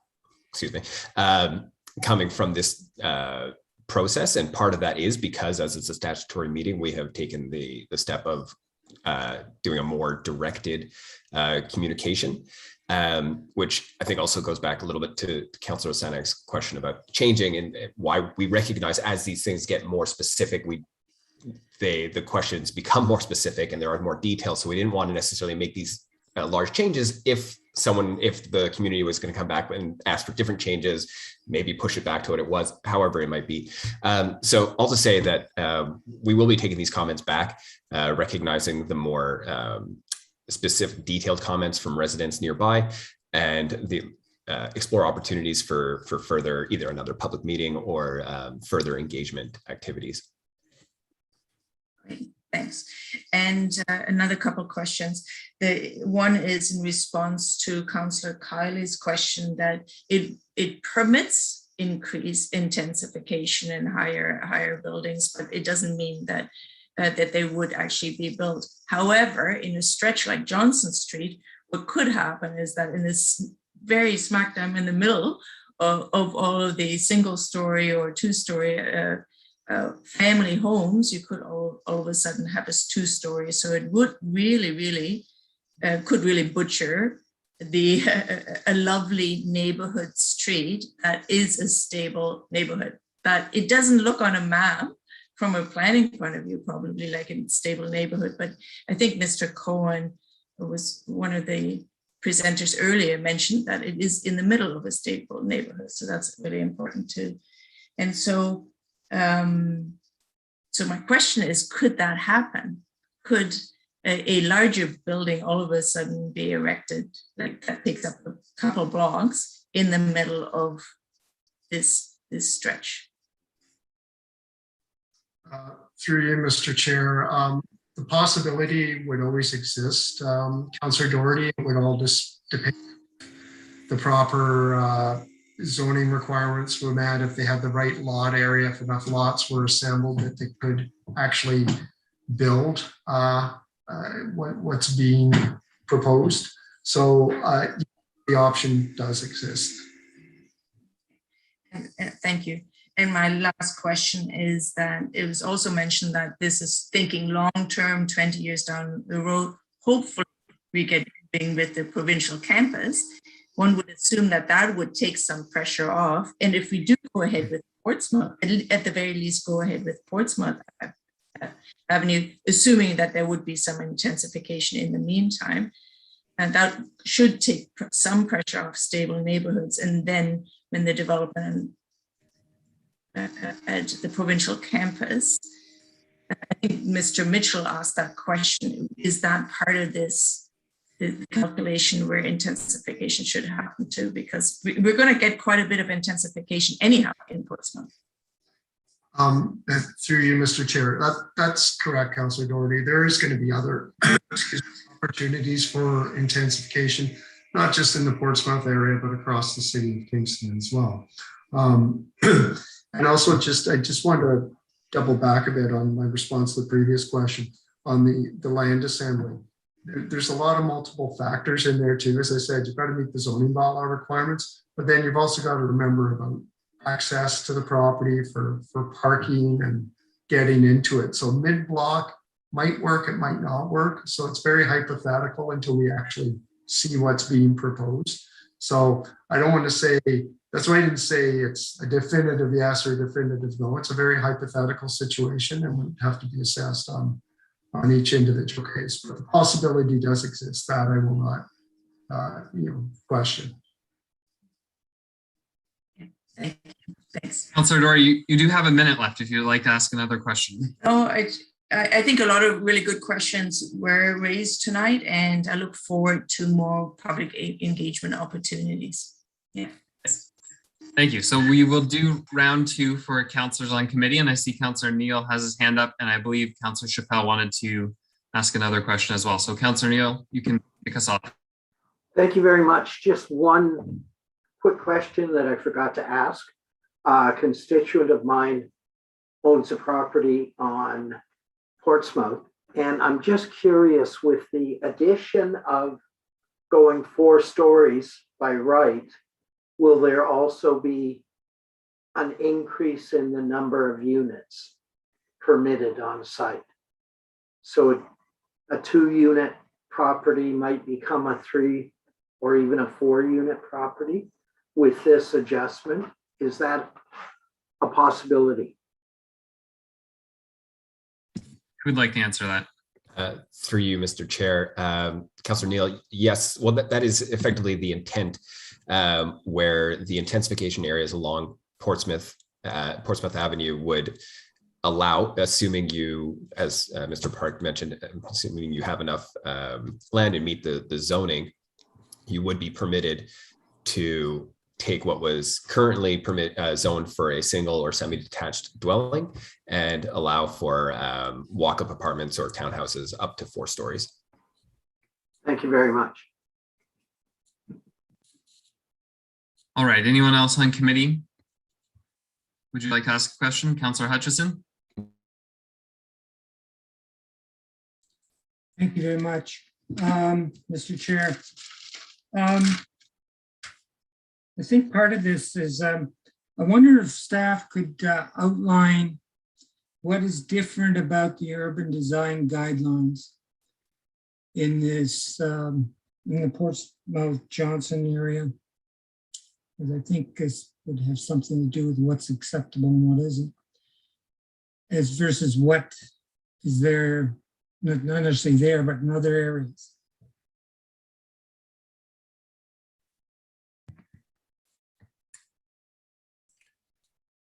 If I, through you, Mr. Chair, if I understand correctly, with recognizing that this area is different, a lower intensity than, for example, the Johnson and Brock Street corridor, it was maintained at a 4-story level, which is still considered to be kind of pedestrian oriented, and in terms of intensification, a lesser intense form of it, sort of like the almost at the minimum level of that intensification format that we were looking at. So the general difference there was the height. Other elements such as the 10 the 10-meter rear yard setback was maintained, in part because recognizing, again, the different characteristics between, say, the Johnson and Brock area, which is more urban. So the proximity of existing units to a 6-story building at 10 meters, was considered to be more acceptable than what that would incur at an area like Johnson and Portsmouth. So although it looks like it's just sort of like rubber stamping 10 meters in all of these areas, it was used to consider how parking would be managed on site and what would be acceptable given the differing characteristics of those two areas. Okay, so I did read that. What I was looking at was that I think in some people's minds that they're thinking small boxes. And I got plenty of them in my district, but I can understand that from a design point of view, there might be a desire for something that looks a bit more inventive than that. So do we have any urban design guidelines that talk to style and aesthetic?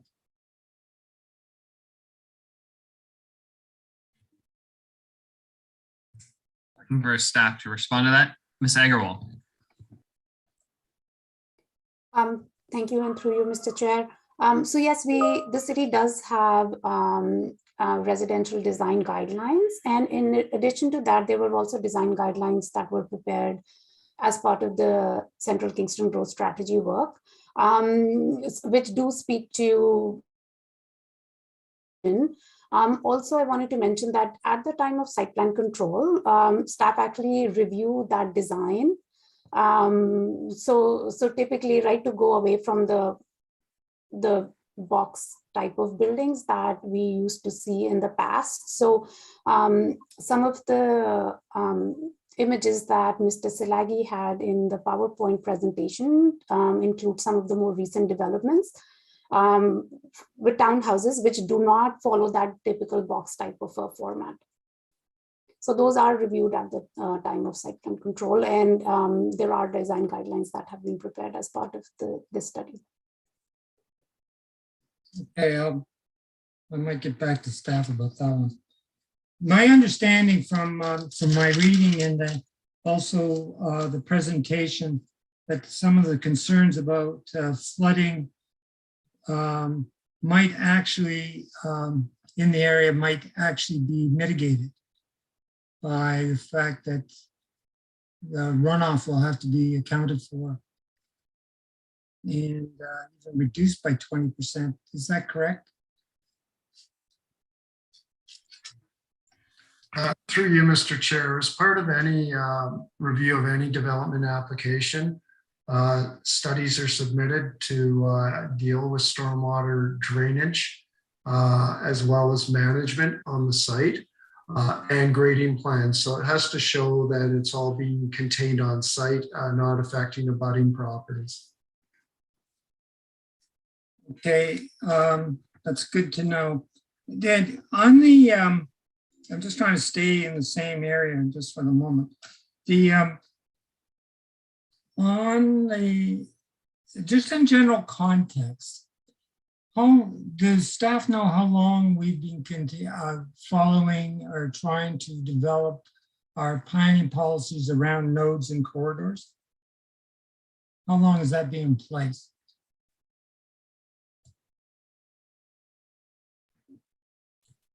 Ms. Agarwal, please. Thank you, and through you, Mr. Chair. The 2010 OP identified, instead of calling it nodes and corridors, it calls it centers and corridors. So I believe that was identified through the 2010 OP, which was the first official plan that applied citywide post-amalgamation. And after that, I recall that there was another study that was initiated, which planning had called nodes and corridors study, and that may have been, I think, 5 or so years ago. However, that study was kind of integrated within the density by design study that is now underway.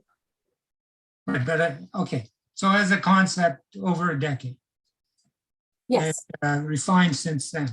Yes. So I'm asking because these are areas of being centered out as areas of densification.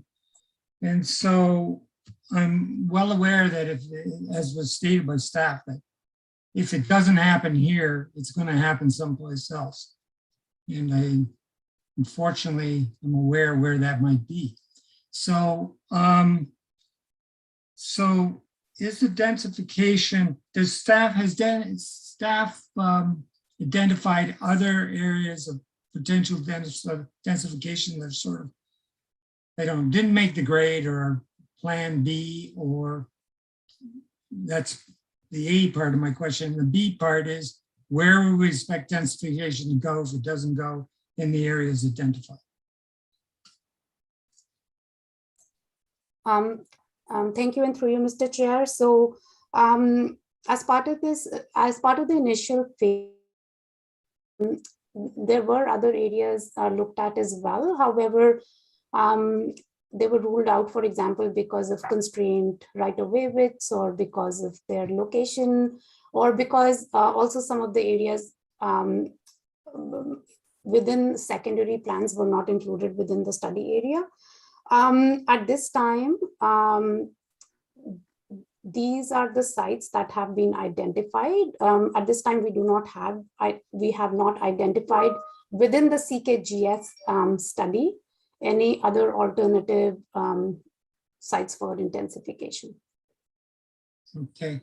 In reference to something Mr. Park said, and it's come up a couple of times, if we don't identify such areas of intensification, does that mean we may have to breach the urban growth boundary? Through you, Mr. Chair, we cannot expand beyond the urban boundary. No, I know we don't, but if intensification is going to take place, or building is going to take place, that has to take place someplace. So what I'm trying to get at is, if not here, where? And you actually mentioned that we can't breach the urban growth boundary, but I think we all know where the pressure starts. Effectively, I mean, without a secondary plan identifying where growth could go, it could potentially happen randomly across the city through zoning amendment applications, potentially OP amendment applications. Okay, so I agree. Randomly is a good word. So Ms. Agarwal, I think, wanted to say something. Apologies, please. Thank you, and through you, Mr. Chair. Yeah, I just wanted to add that also outside of the CKGS area, there are areas identified for intensification. So, for example, the Williamsville Main Street corridor, or the downtown being a center, and also the remainder of Princess Street being identified as a corridor in our official plan, as well as one center identified in Kingston East. In addition to this, I also wanted to mention the on plan, which we will be reinitiating next year, which will also be looking at some areas for intensification. Ms. Agarwal, sorry, you cut out again. Could you repeat which plan is coming next year? I missed that. Yes, my apologies. Mr. Chair, I'm getting a message that my internet is unstable, and that is why maybe I'm getting cut off. I mentioned the North Kingston secondary plan. Thank you. And sorry, Councillor Hutchison, the floor is still yours. Oh, thank you, Mr. Chair. Thank you, Ms. Agarwal. I think it's good to know that growth or density, not necessarily densification, but hopefully densification, are going to go someplace. So I had a couple of questions. I just wanted to support Councillor Hill's point about ingress and egress on this around the Right Crescent proposition. I brought this up at another meeting, and the egress from these sites doesn't have to be both ways. It could be one way in line with the traffic. And so hopefully are staff going to look at that? Through you, Mr. Chair, I think we had committed that we would discuss with engineering, and we would also be looking at the existing OP policies that do present us with some limitations on those lines and see what can be done with them in the forthcoming OP revision update. Sorry. Okay. Dr. Hutchison, I'll also give you a 30-second warning. Okay, I've only one more question. So, and that is it still permitted in the plan to have 6 stories all the way around Victoria Park?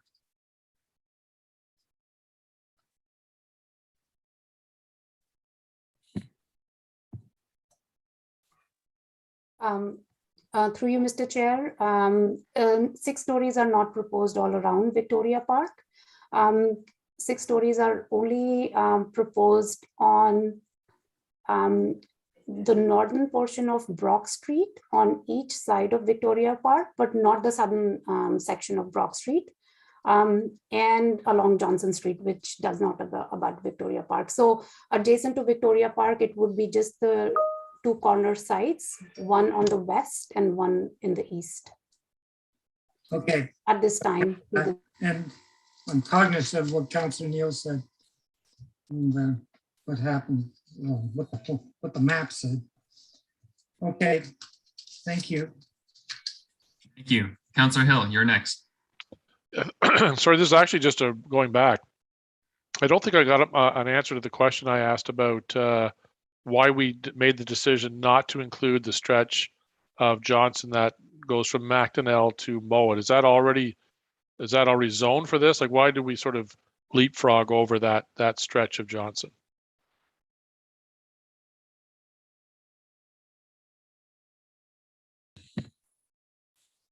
Looking for a hand from staff who would like to take this.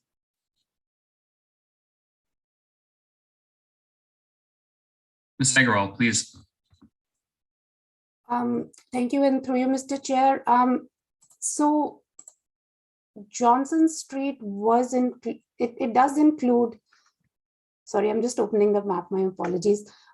So west of Mcdonald, there is already, east of Mcdonald, and I can't remember the side street, it may be Toronto Street, I believe. There is already a relatively newer townhouse development, which I know that by the name of Golden Dragon, but Mr. Slaggy had actually included a photo of that area. So that's why we did not include it within the intensification area.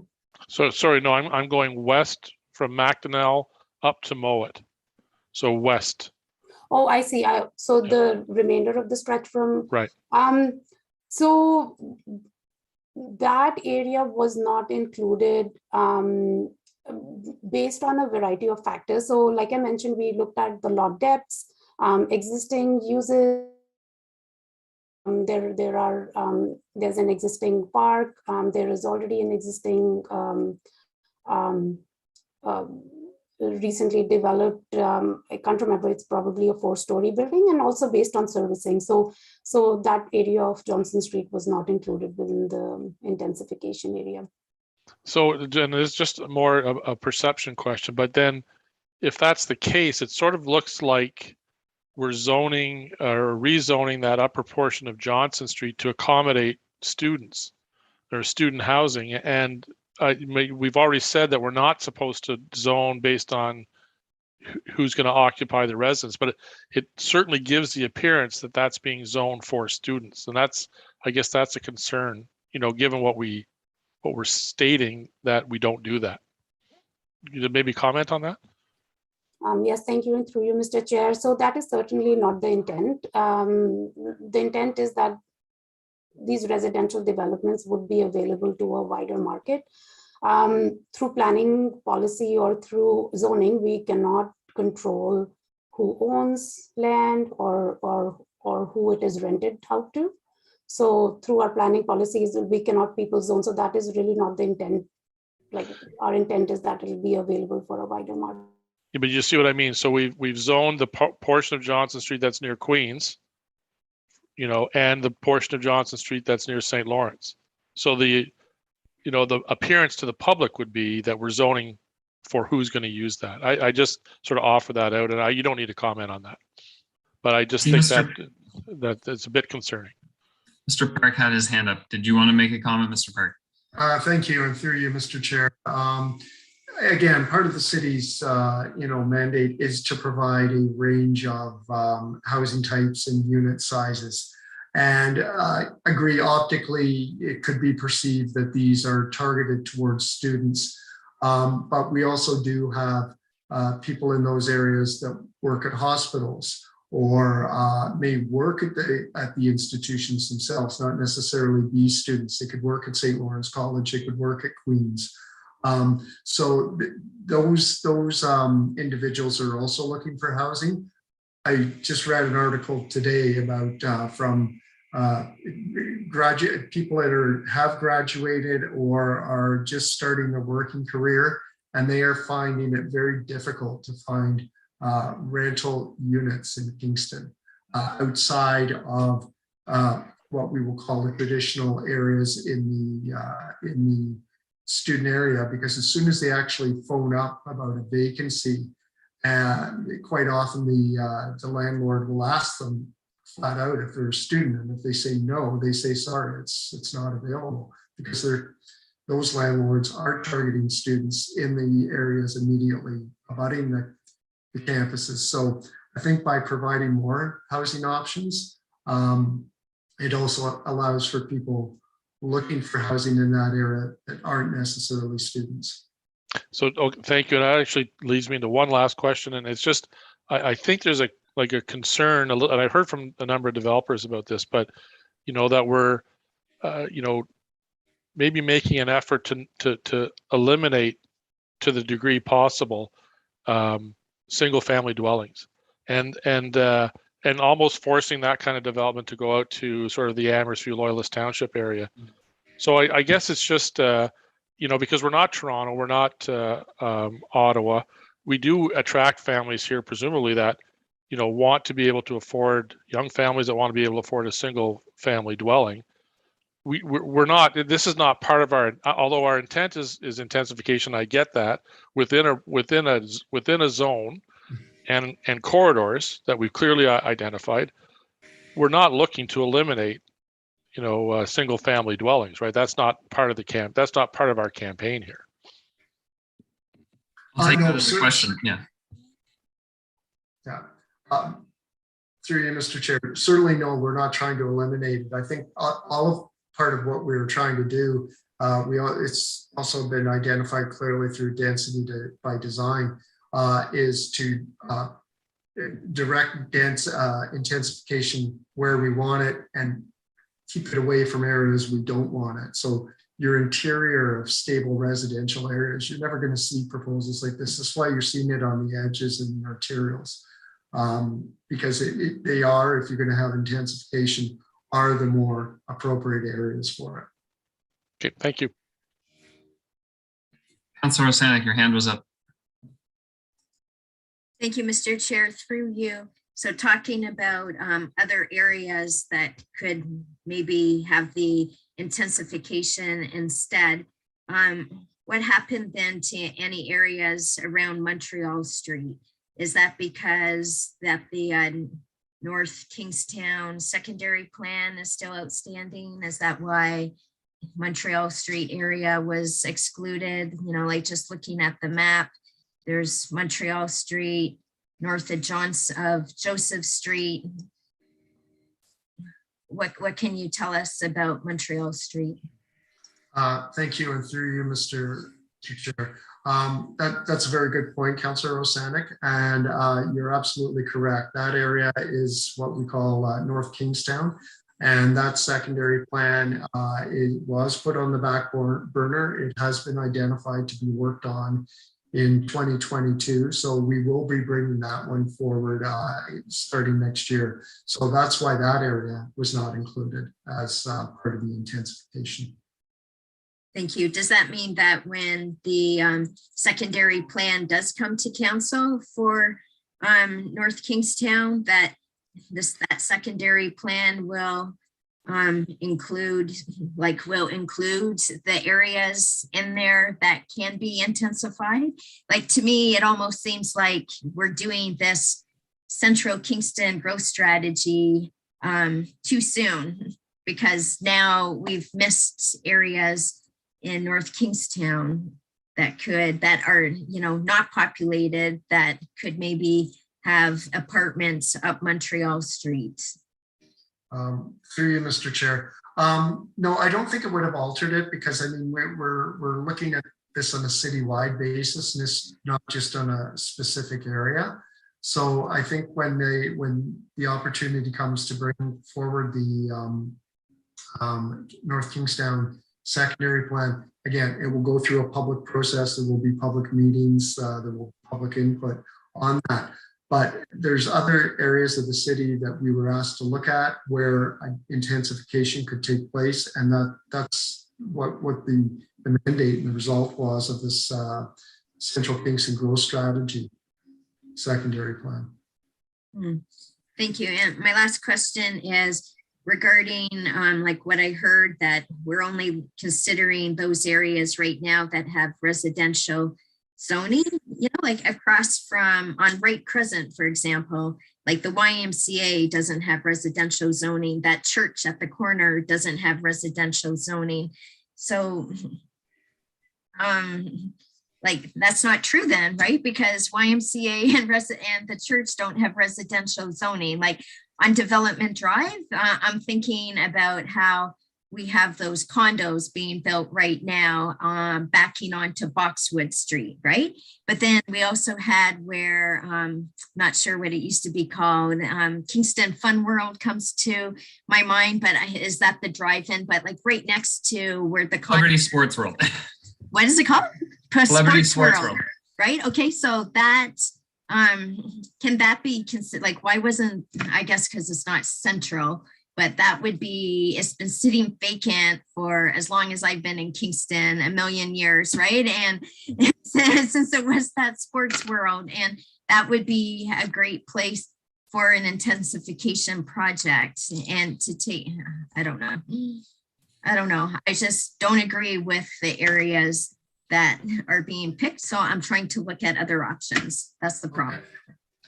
Through you, Mr. Chair, and I may look to my colleague, Ms. Agarwal, to verify this, but my understanding is, for instance, the sites, one of the sites you identified, the actual underlying zoning on that is residential. So sometimes, even though you do have an institutional use on a property, the underlying zoning is actually residential. And I don't know if Ms. Agarwal wants to add to that. Thank you, and through you, Mr. Chair. No,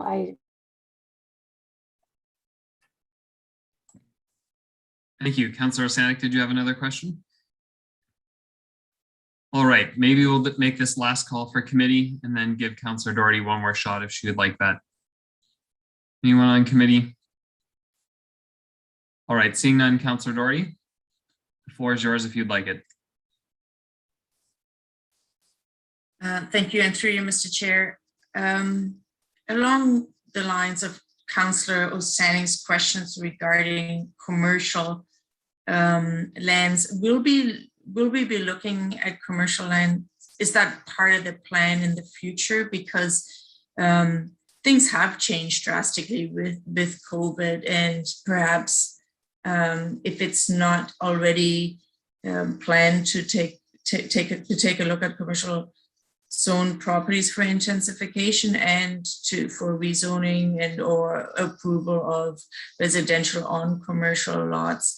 Like downtown Toronto, a lot of commercial places have been turned into residential units as well. So are we going to move a little bit into creative kind of exploration there as well in the future? That's not part of this process, I don't believe, but is that in the line? Through you, Mr. Chair, you're correct, Councillor Doherty, that is not part of the scope of this study. However, moving forward, I think we're going to have to sit and sort of see how things do evolve coming out of COVID. I acknowledge there are a fair number of vacant commercial lands. Whether those will rebound or not, I'm not sure. We do have policies in the official plan that do allow conversion of commercial lands into residential, but they have to go through official plan as well as a rezoning application and go through a completely public process that way. So the ability does exist for that. And we've already received 2 or 3 inquiries on larger commercial sites in the city where the property owner is inquiring about the ability to convert some portion of the property into residential. So yes, that is something we would look at.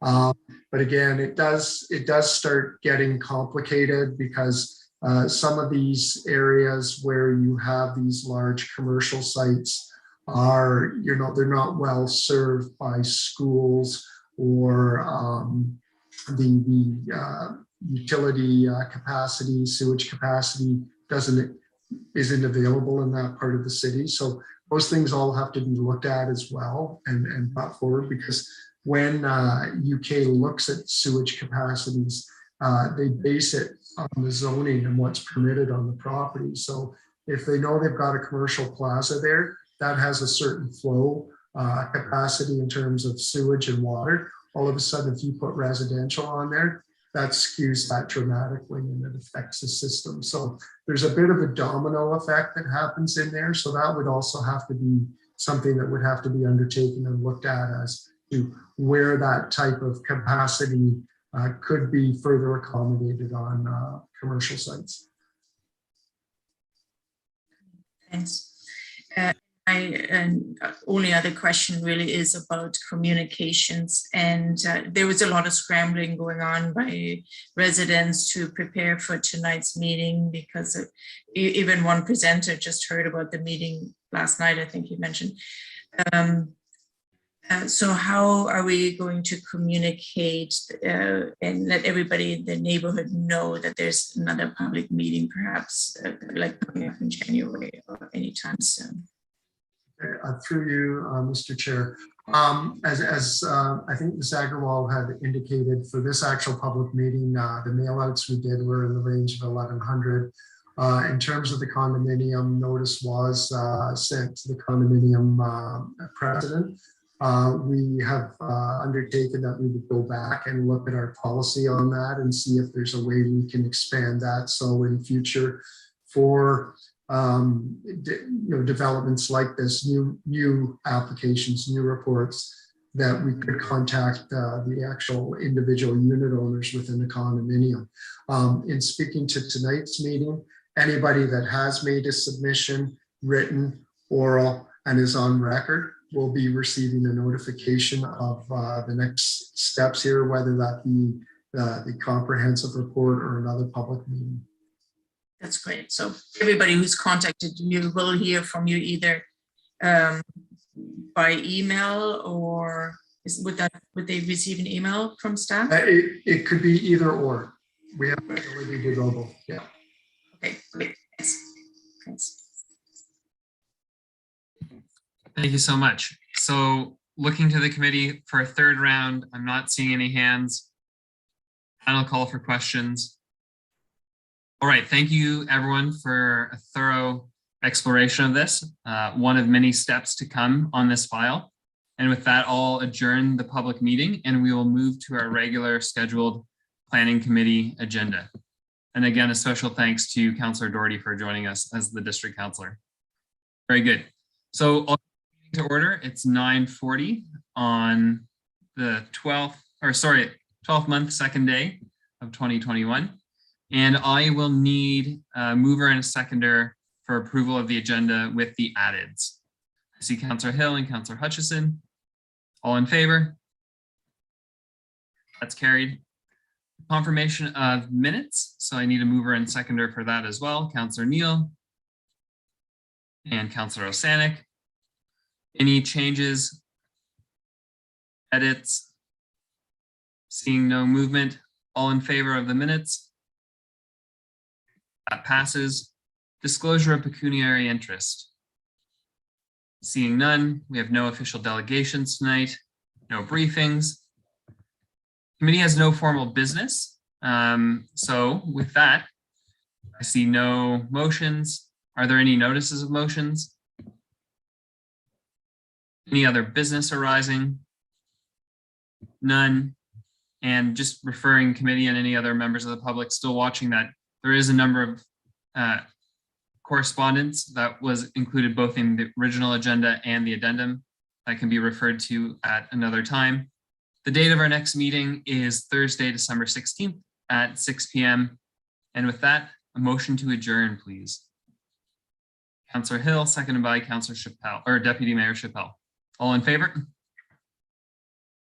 Thank you very much. Have a good night.